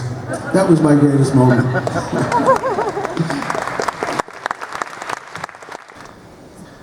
My question is... Speak up, please. My question is for Armin and Mr. Shimerman. We're all aware that when you first got cast as Quark, you sought out the advice of Mr. Ron Perlman, who has done a great job with prosthetics. I mean, all through the years. And you were trying to just ask him how to cope with the endless hours of makeup. His response was, Armin, just think about the money, or something. That's correct. Verbatim, right. Okay, but I was curious to know if he said anything else constructive, anything else, any other pieces of advice on how to deal with this situation, and if he gave you any other pointers as to, how to play Quark, survive under prosthetics, etc. And given that some of the audience might not know, the context is that, of course, Ron was the Beast on Beauty and the Beast, which was an Emmy Award-winning Rick Baker makeup that he wore so elegantly, but that was a challenging makeup. So thank you. So I have good news and bad news. The bad news is, really all he said was, think of the money. That's really all he said. That aside, my 2 years on Beauty and the Beast, I had just moved from New York to Los Angeles, and I knew nothing about acting on camera. Nothing. And I was fortunate enough to work with Ron and others, and I sat there and soaked up as much as I could from Ron Perlman. So in that one conversation, no, he only told me that, but for the 2 years that I worked on Beauty and the Beast, I learned how to appreciate a camera and how it can work for you and what size performance you need to give. So, as I said, good news and bad news. Thank you very much. Right on. Yes. Hi, I have another really serious question for Armin. I know you were saying that you felt like the Ferengi were the most unattractive species, but I always thought Quark was one of the sexiest characters on Deep Space Nine. Inspiration for making Quark so sexually charismatic. I'm sorry, the ears made me a little deaf. You're going to have to repeat that. You know you are the Tom Cruise of the Ferengi. Do you want to answer that? He's blushing. There are lots of people in the world who don't have Jimmy Darren's good looks, but who are fascinating, incredibly sexy people. And if you found that in Quark, I did my job.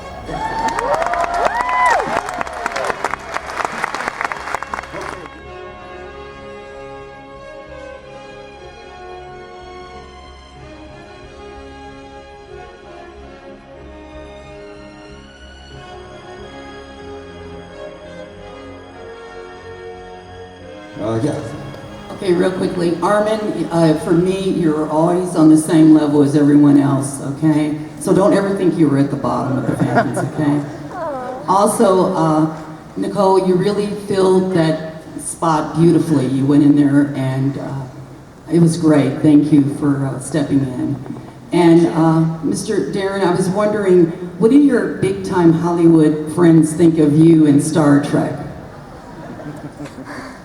What did they think of me in Star Trek? I don't really know. They never spoke to me again. So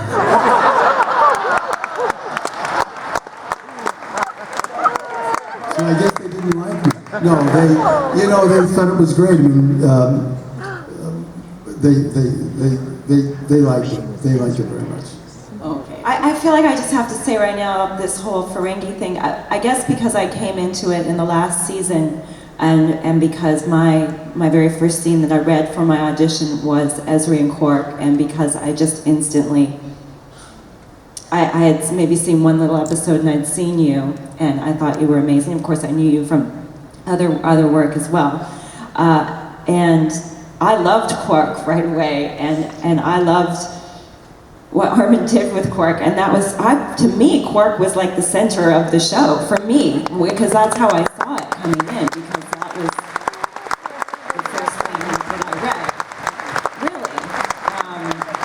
And then I was right away in the bar and with you, and you as a person, as an actor, were so welcoming and so wonderful to me coming in, and then I was so blown away by you. Oh, really, I always saw it as you being the center of that, and then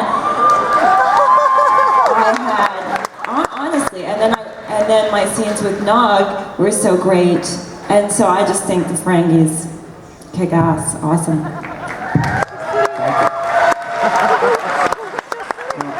And here's someone I met right away as well. More.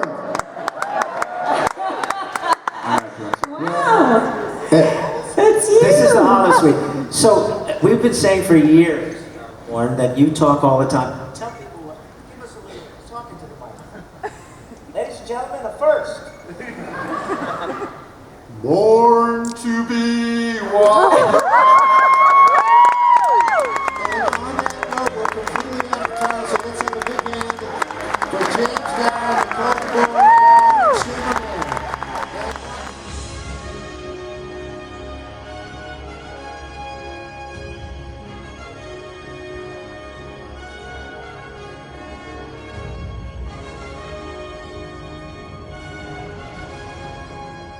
It's like when somebody asks me, does Garak like girls, you know? It's like that's kind of a reductive, banal question, because when you're dealing with aliens, who knows what their sexual tastes are? I mean, the reason I think I got this job, honestly, is because I had one of the greatest moments I ever had on film. Is like when I first see Dr. Bashir in the Replicant, and I thought, okay, wow, he's really good looking. I mean, he's really good looking. And I thought, so as a character choice, what the hell, why not go for it, you know? And so if any of you have ever seen that episode past prologue, there is a close-up of Garak where he looks like he could eat him alive, you know? And I'm sure that's why I got the job. So again, coming back to about, Garak being a psychopath, I've already done the psychopath thing. You know, I know about the psychopath. Yeah, we have So, but the Zodiac killer here, yeah, right? Yeah, but so the thing is about Garak is that, you know, the way people value life and death, I mean, I think, you know, Marc, my friend here, Dukat, would say that we have a whole different take on life and death and the value of life and whatever. So I gave Garak some of the best years of my life.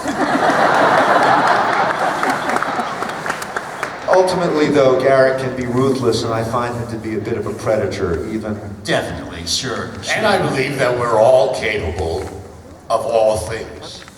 It just depends on choices.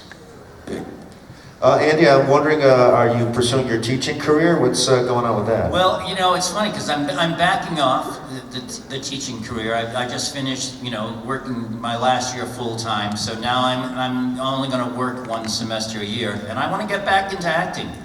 Yeah. So that's, you know, that's what I'm doing. That's so overdue. Yeah. So I mean, that's, you know, at my age, I know people look at me as if I'm, you know, an idiot, but you know, I am an idiot. What can I tell you? Well, you've never really been out of it. No, I haven't, because I've been working with young people in rooms and. I have been totally out of it. I don't know anybody anymore in the business. They don't know me. And once in a while, I think to myself, you know, I would love if something came along and was interested and challenging. I would love to try it, but I don't even know anybody. It would be like starting all over again with 8x10 black and white. Well, yeah, I'm starting all over again. Yeah. Well, what the hell, Marc? No, you know, take a dare and throw it out there. Jesus, you're a young man. You're vital. You're still on your 2 feet. It's a job, and it's a damn good one, and you have to be willing to work for it, right? Just like anyone with their job. Right? It's murder, though. I mean, you guys as actors, I mean, it's a really difficult craft. Unless you're a self-starter and you sort of self-create your own piece of work, going through that process it's rough at any point of your life, really. So we have nothing but sympathy for that. Having said that, let's get on to Mr. Alaimo, Marc Alaimo. Welcome back, Marc. I'm having a hard time with the reverberation in here. Yeah, no, it's great to see you, sweetie. You know, I got to thinking about the baseball on the desk in Deep Space Nine. And I feel like it's a metaphor for two things. That was never planned. But ultimately, it's two things. It's the mental battle between Cisco and Dukat. And it also represents the struggle for the control of Deep Space Nine. Right. So just talk a little bit about that. That's rivalry between you and Cisco. It becomes obsessive, and it's not only about the ownership of the station, it's also about mastering and domination over your opponent. It's Shakespearean in scope. Yeah. Well, that moment with the baseball was like the baseball represented Cisco. Yeah, that's what Cisco loved. And I think Dukat kind of relished that moment. It would be like somebody came into your bedroom and picked up something very personal to you. If you were there, you would say, hey, don't pick that up, stop it. You don't have any right to do that. But Dukat doesn't quite feel that way about Cisco. He likes to invade him, he likes to play with him. Possess him. Possess him, yeah. So, the thing I like most about that moment is it was never planned. I just happened to see the baseball and went over to it, picked it up, and it suddenly turned into a moment. Which I think all actors look for is moments in their spectrum. To create moments that aren't expected, that are unpredictable, is what we all want, I think. And that was one of them. There were a lot of them. Yeah, I think Dukat has one of the most interesting emotional arcs and journeys over the 7 seasons. And he starts out, he's a despot, he's an occupier, which the Cardassians are indeed to a considerable degree. And then we meet Zial, his daughter. We meet his daughter, Zial, his daughter, Gol's daughter. Garak, you know, and Zial and you really got pissed off. They got together and. There were three of them. You nearly threw Garak over That's okay. I'm just saying the character. How can you forget that? And now we see that Gul is a father, and he is a loving father. Right. Yes. I love that part. See, I was like the resident Nazi in the beginning, and some of the producers just thought of Dukat as being pure evil. And that's no fun, to play somebody who's pure evil. Nobody is pure evil. So, I think once they realized I could handle the dialogue and I knew about creating those moments and things like that, they started to expand on the character, and they gave him a lot more leeway emotionally. And I love that, because those were the moments I got to just be a real father, and was hurt by his daughter. I mean, I was going through something very similar personally when all that was taking place with my daughter. So it was really good to have that arc. It was wonderful, but now I'm kind of pissed off at Casey. I just had to add, if Dukat was such a great father, why after Damar why did he kill Damar? The question, the only thing, I said, oh shit, I'm gonna be off the show. We come back into the next episode, and the first scene Marc and I have, he looks at me and says, well, you did what you had to do. Never another word about killing the daughter. Yeah, that was a misstep. I didn't like that misstep. Well, they misstepped with Zial from the beginning. They did. Yeah, honestly. They were trying to do something, and God love them. You know, it would have been nice if Garak had a squeeze, but nobody could replace dear Julian. You know, the funny thing about that, Andy, when they first did, I had a scene with Zial. I said, oh great, Damar's gonna get laid.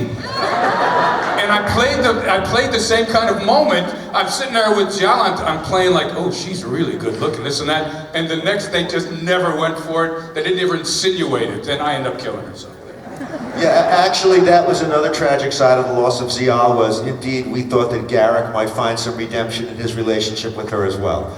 So, and then of course with the death of Zial, the Gul Dukat spirals back down into his misery and anger, and thus begins sort of the third act of his character, leading up to his attempt to acquire the power of the Pa Wraiths. And then we realize that, you know, he's just out for the jugular, and at which point the final showdown with Cisco, which is so intense. And so for me, Gul's emotional journey was a parabolic trajectory and one of the most exciting emotional journeys of the show. Oh, good. And that was also because of your masterful performance.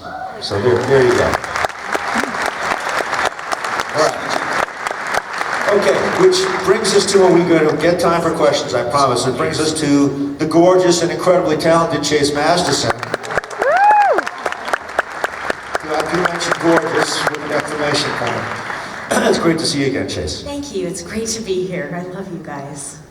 So I guess first of all, before we talk a little bit about Leeta, just kind of tell us what's going on currently in your career. What's the latest and greatest? Thanks so much. Well, one fun thing career-wise, I have my own Doctor Who spin-off.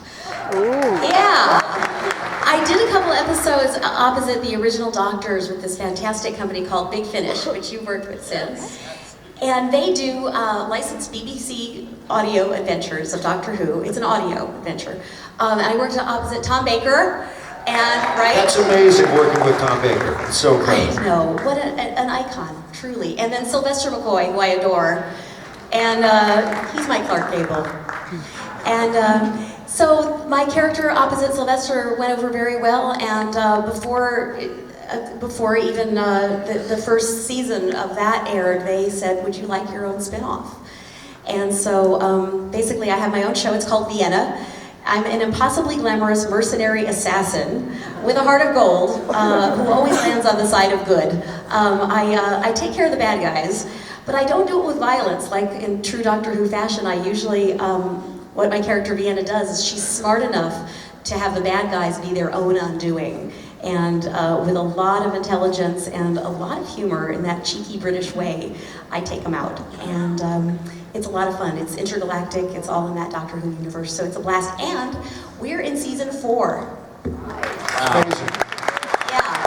So if you haven't checked it out, it's at It's at bigfinish.com. It's really popular. More so in England. They're just now catching on over here, but you can get them by download and by disc. And I'm pretty excited about it. They are great. These productions are fantastic. I really recommend you have a look, because I've done about 3 or 4 of them. Yeah. And they're just wonderful to be in and wonderful that are brilliant. Really quality stuff with all the sound effects and fantastic actors. Off screen, if I may, I was recently invited to be on the advisory board of the United Nations Association. Wow. Congratulations. Thank you. 2 years ago, I founded something called the Pop Culture Hero Coalition, which is the first ever organization to make a stand in the pop culture world, taking these stories from on-screen and making them happen off-screen. So standing against bullying, against racism, against misogyny, and other forms of hate, and standing up for justice so that we can all live long and prosper. Thank you so much. 2 years ago, I called the UN. I called them cold. I looked up their number online, and I said, hi, this is Chase from Star Trek, and I'm making a stand against bullying at Comic-Con, and you guys stand against bullying in countries, right? So, you want to join us? And they said, oh my God, we've always wanted to go to Comic-Con. So the UN jumped on board immediately and enthusiastically, and then I called the No Hate campaign, and they did the same thing.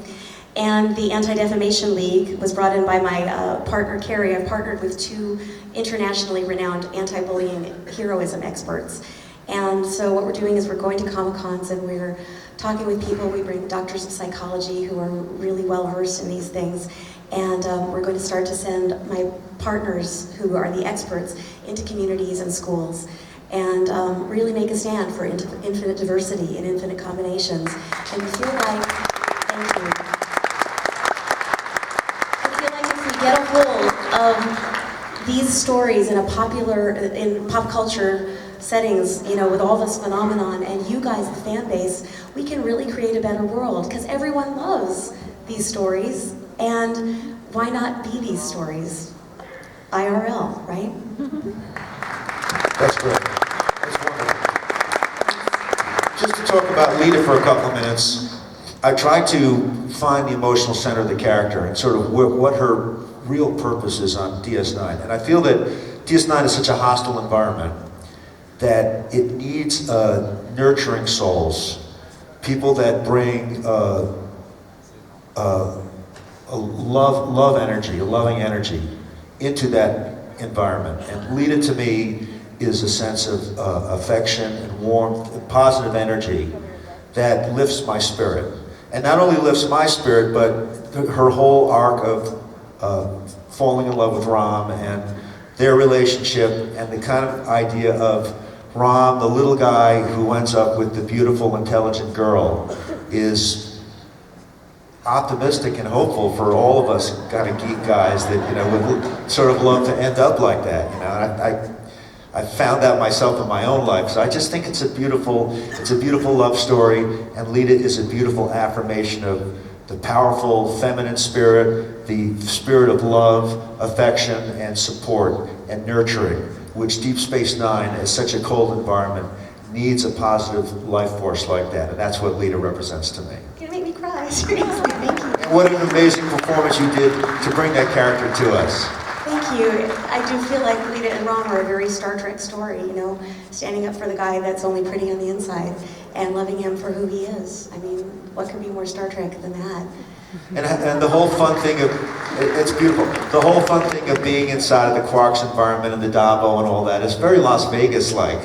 And here we are. And here we are, yeah. Thank you. So, I mean, just talk a little bit about the whole idea of the Dabo girl experience. I mean, what did you want to bring to that, and how did you play with that whole idea of being a Dabo girl? Thank you.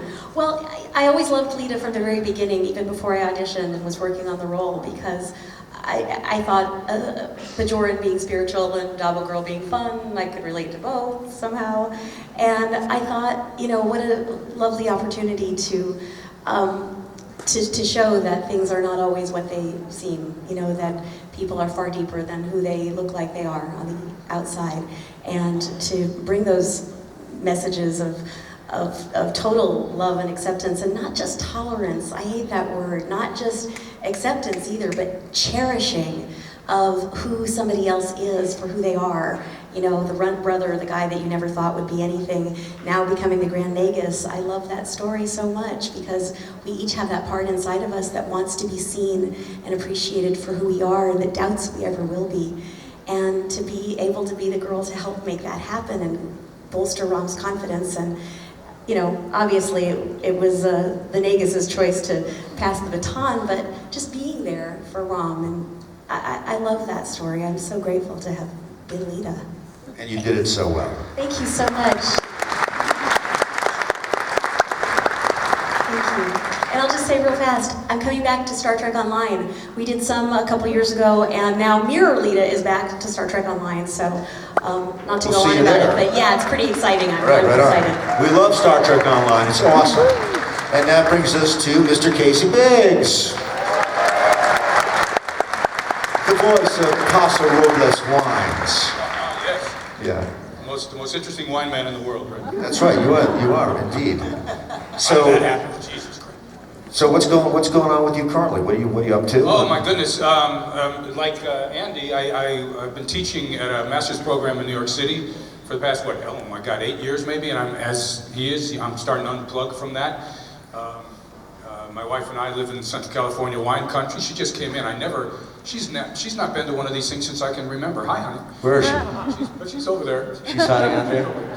Anyway, I'm heading up. I'm keeping my fingers in the storytelling culture, because personally I think a cultural economy and a cultural sensibility is a necessity, not a luxury.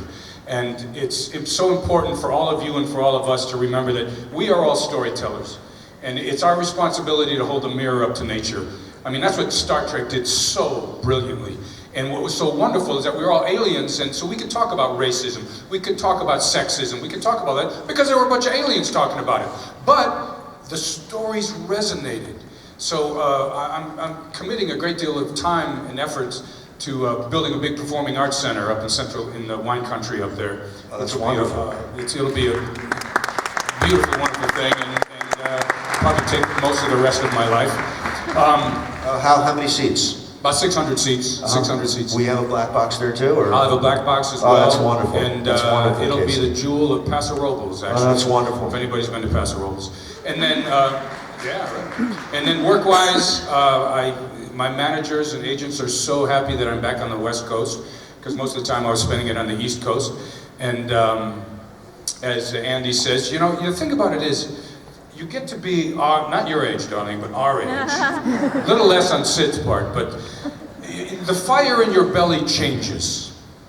When you're 20, 25, 30 even, it's still about what's going to happen. And I think what's desperately important for people like us right now is to realize it's the actuality of your life. It is what's happening right now. And that's where I think true peace and happiness can be found. If you have the ability to say, you guys are sitting here, don't think about what's going to happen in an hour. Don't think about what happened yesterday. Just try to be right here. And that's a real true craft of the actor to have to be. If you have a $250,000 camera in your face, it's very hard to be relaxed and to be present. But that's what we train our lives to do. And hopefully we take that into our lives as well. How did I get off on that rant? Jesus. No, it's awesome. It's really awesome. All right, yeah. It's awesome. I went back and kind of looked at the Damar character, and I tried to make some sense out of him, and he's the struggling alcoholic of the show. I mean, you got to I tell you, for some reason, they loved the way I looked sitting in Armin's bar, and I was an alcoholic for 4 flippin' seasons. You know? And I tell you what's funny, going back to what Sid said about you learned something on a Tuesday and you have to do it Friday. I walked in, and I learned that I had a wife and a kid. I didn't even know that.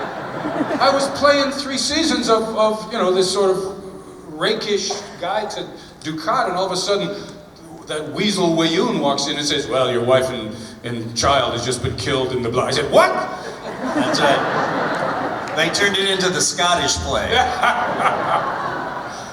Anyway, it was an extraordinary character because they had no idea where they were going to take that till the end of the series. And thank goodness, you know, they kept me on till the end of the series. But what they ended up doing is finding redemption. Damar finds redemption. He ends up being a patriot, True patriot who dies for his country. And my buddy here, Garak, he revenges my death by offing that weasel Wayoon, right? And Jeffrey Coombs has never forgiven me for that. All right, well, let's have a big hand for all these guys, for all that wonderful dialogue. I really appreciate it. Thank you so much, you guys. Really fantastic. Okay. Let's throw it out to the wolves. Yes, sir. Good morning. I have a question for Alexander. Hi. Hello. If you follow the news like I do, I'm sure you might agree with me that we live in serious times. Yeah. So my question 2 words, Donald Trump. Serious. But I'm not making light of what you're saying. So my question is, can you see a time when democracy will come to Westeros? To Westeros. It's the place I'm in. Okay, yeah, I mean, I'm sure it's going to happen next season, I think, really. Cheers. Yeah. Okay, thank you. Yes. Hi there. Deep Space Nine was my favorite of all the series because of the development of all the relationships. It was just fantastic. And I was going to ask another question, but forgive me, I'm getting emotional. I realize I have to talk about something else. Sorry. Coming after the Grace Lee Whitney tribute and her talking about her alcoholism and getting through that, I'm coming up on 8 years sobriety myself. Congratulations. And you just touched upon it with the Damar character, and I wanted to, oh, there we go. I wanted to ask the 2 of you, because the Dukat character calling out Damar on his alcoholism, and I just wanted to say that that was just a storyline that came out of nowhere that I felt was just one of the most important storylines of the show. And the way you handled it, Casey, was just superb. It was fantastic. And I was wondering if you could talk about what you brought to that storyline and how the 2 of you worked out that development. And thank you, Chase, for talking about what your commitment is outside of the show. Thank you so much. First off, it's just wonderful working. Marc and I had such a wonderful chemistry together because we have such mutual respect for each other. And I learned how to be a Cardassian from him. I didn't know what the hell. He said, don't worry, kid, I'll show you. I'll show you what it means. But the writers had such a great idea with that, because they could deal with that issue in a political way, in a personal way, in an emotional way. And I cannot tell you how thrilled I was the moment I got to take that frickin' canar and throw it at the mirror and never have to drink that shit again. I'm sorry, forgive me, but it was, but somebody who is an alcoholic has issues, right? So it allows them to deal with those issues, or the issues that you're hiding, or what you ultimately have to come to terms with. And it allowed that character to step it up. He had to give something up in order to go through with his destiny, you know? Do you have anything to add to that, Marc? Not a whole lot. What I can say is I grew up with an alcoholic, so I have a very an interesting personal perspective about all of it. And when a person is an alcoholic, they usually don't know or admit that they're an alcoholic, which is half the battle. Once you realize that that's what you are, who you are, you can start to make decisions that you'll be able to survive through it. My mother didn't, and it's always been a part of my life that I regretted I was too young to help her.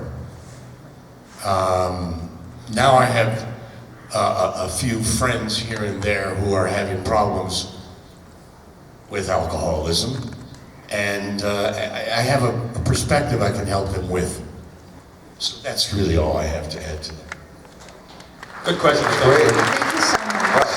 Congratulations, by the way. Okay. Yes. Hello. Hi, Sid. Hi, Chase. Hi. On the lighter note, this question is obviously for Sid. I heard you recently saying that you pretty much die in every movie you've been, and you never get the girl. Kind of true. Yeah, so in Deep Space Nine you didn't die, and you did get the girl in the end. I did. So my question is, I think I counted about 6. How many of your co-stars you actually did kiss on in a scene? I don't remember kissing any of them. Oh. I kissed one of the Trills, and she was awake. I kissed the Major in Bond. That's true. I just remembered that. Come on and off. Her name was. There was another kiss with Laura. Did I kiss? No, we never kissed. The cameras weren't rolling. How quickly we forget. Oh yeah, Melora. The girl that didn't talk, that you saved the crazy ones. Wow, I don't remember that one. I may have been drunk. There were 5 or 6. I was wondering if you remember that. Just in case. So you don't say again you didn't get the girl. I forgot. I do. I obviously remember not Jadzia, but the next Ezri. My memory. Oh, Jadzia twice. Jadzia, I didn't really. It was in my dreams kissing her. Well, I chased her for 3 years and then had to give up. When you had 2 of them. Yes. Madam, Just being a dude there. are you implying that Bashir is easy? Yeah. No, I'm implying that he's forgetting. He's desperate and forgetful. It's the worst combination in a guy. He just wants to kiss everybody and can't remember anybody. Thank you. Thanks. Okay. Hello, my question is for Marc regarding the fact that Dukat was so intensely seductive in everything he did, from his mannerisms to the way he spoke, to everything, the way he moved, even to the point of he was being mean and nasty, it was still incredibly enticing. You're getting us all excited up here. I don't know. You don't want to go back to acting? Come on, man. Come on. You can get lucky. And I was just wondering if you intentionally put that kind of sexiness into him, or if that just came naturally.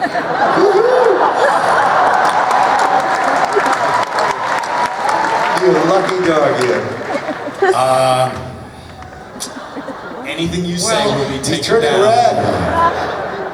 I think I had to overcome all the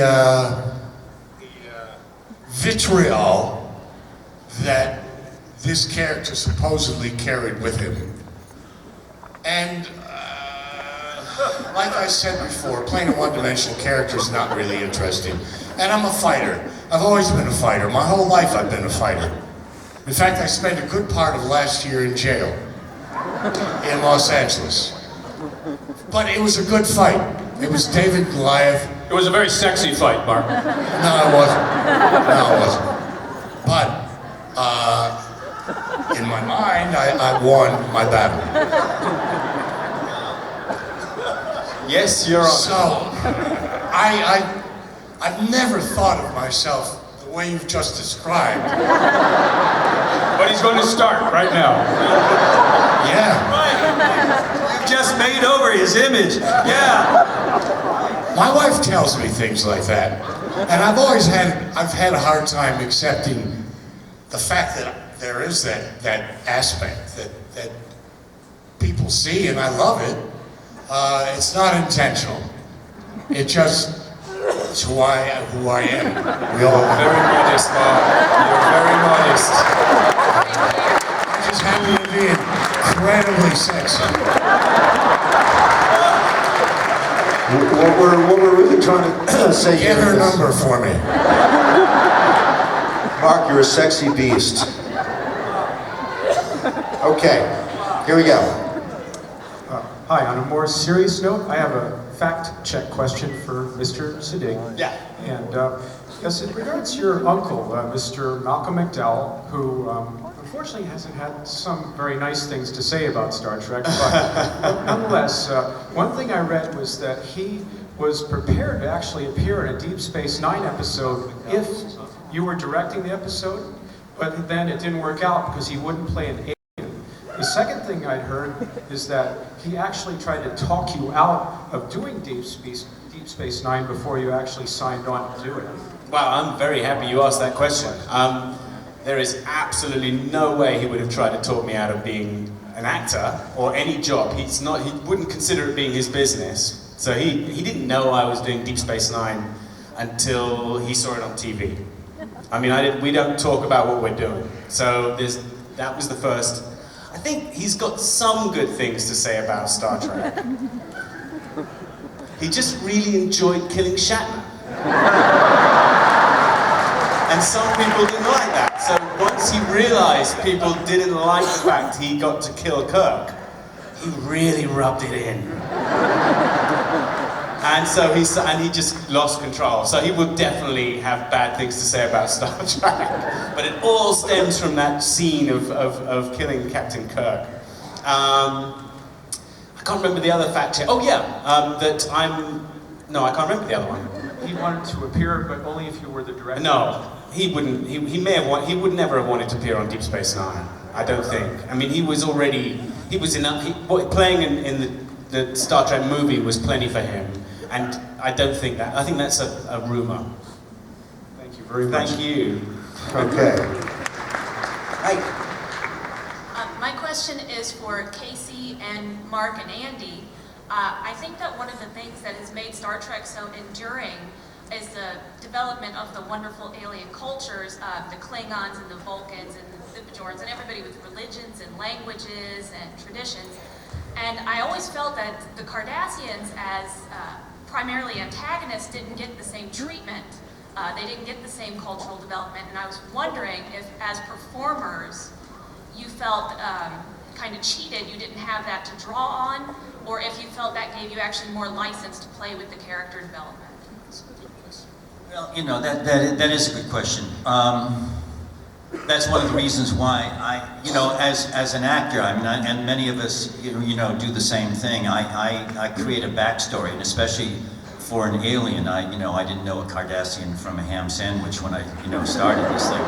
So I had to create a backstory, and then I started writing notes, and then I kept this little diary as if I were the character, and then it turned into a book. By the way, I got a new book, get it. It's fabulous. It'll be published next month. It's called Stepping Into the Light, and it's Figueroa Press. That's a plug. Irene would kill me if I didn't plug it. Anyway, but so then it's like, so for me, I developed the Cardassian culture for myself, and I made a lot of very personal choices in terms of I laugh, but about sexuality. I think that was very important. I think, we are repressed sexually, and I thought, this is great. So now I can create an omni-sexual character. If it's warm and if it's alive, go for it, was my motto.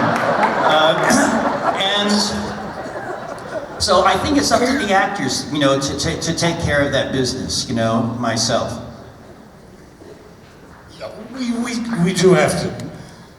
We did have to sort of define the scope of our characters. And I think Andy actually had the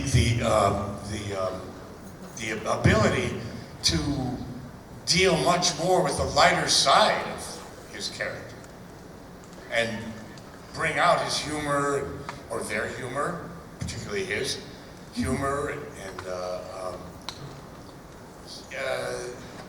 I hate to say human side, but what else could we play? I mean, when I first got this character, I kept thinking, well, what the hell am I going to do as an alien that I don't do as a human being? Well, it's pretty difficult to come up with something. I mean, you can have some nick twitch, but that's not going to last. That'll last 5 minutes. Why didn't you do that? That's great. So those things have to be defined by the actor, I think. And that's exactly right. I mean, you have to make choices because they don't give you any backstory, really. But what I found most interesting is that the entire series ended up about taking Cardassia back. So it was when I first got on that show, I didn't even know that station was an old Cardassian station. I had no idea. And then what I loved, what season was that? Marc and I think it was Jeff, we taped that damn place over again for like 6 episodes. And all of a sudden it felt like our show. Remember that, Marc? We ran that place. It was great.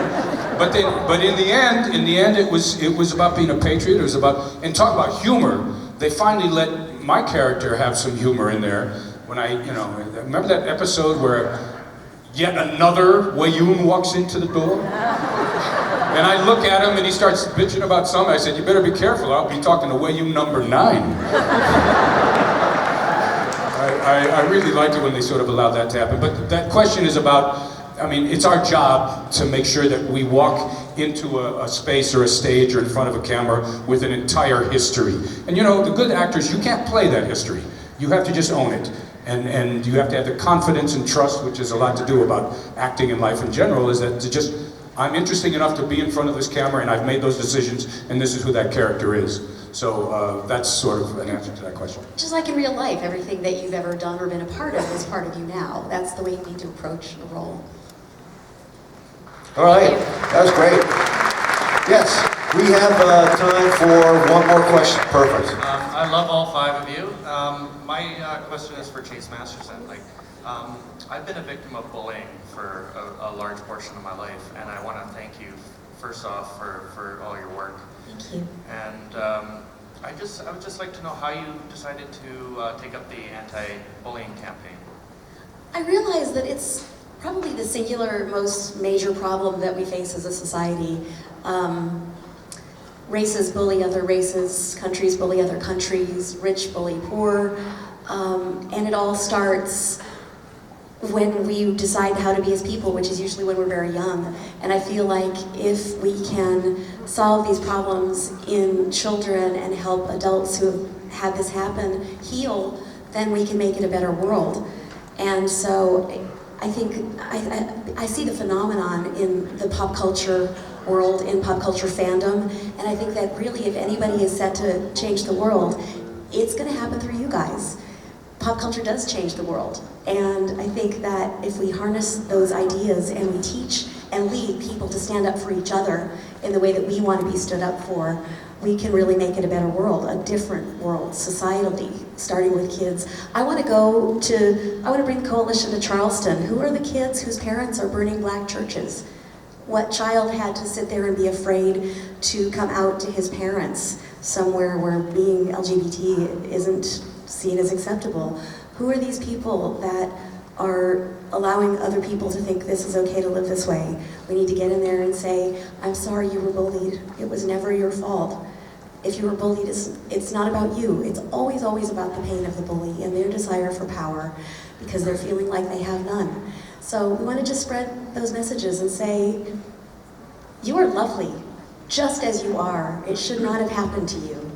And to take that message and say, if you see that happening to somebody, reach out and say, we're here for you. And I think that's the way the world should work. So I'm trying to help make it happen.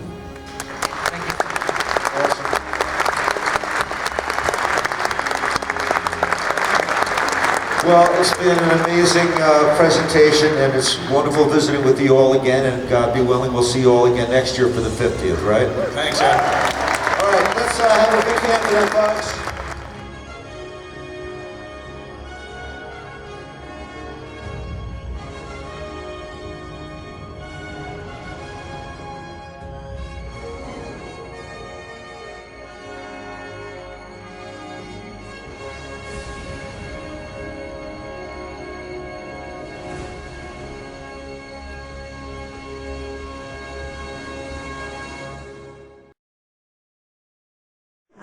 I feel like such a deviant in all these clothes. Oh, God.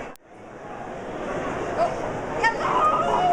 Hello! I'm getting you in your natural habitat. Yes! Making fresh profit in the air! I love it! Look, Starfleet! He might even spend some of his latinum here. No latinum? I will take money any way I can. No worries. At least unlike the casino, I will actually give you something to show for the money you're spending. Voila. Perfect.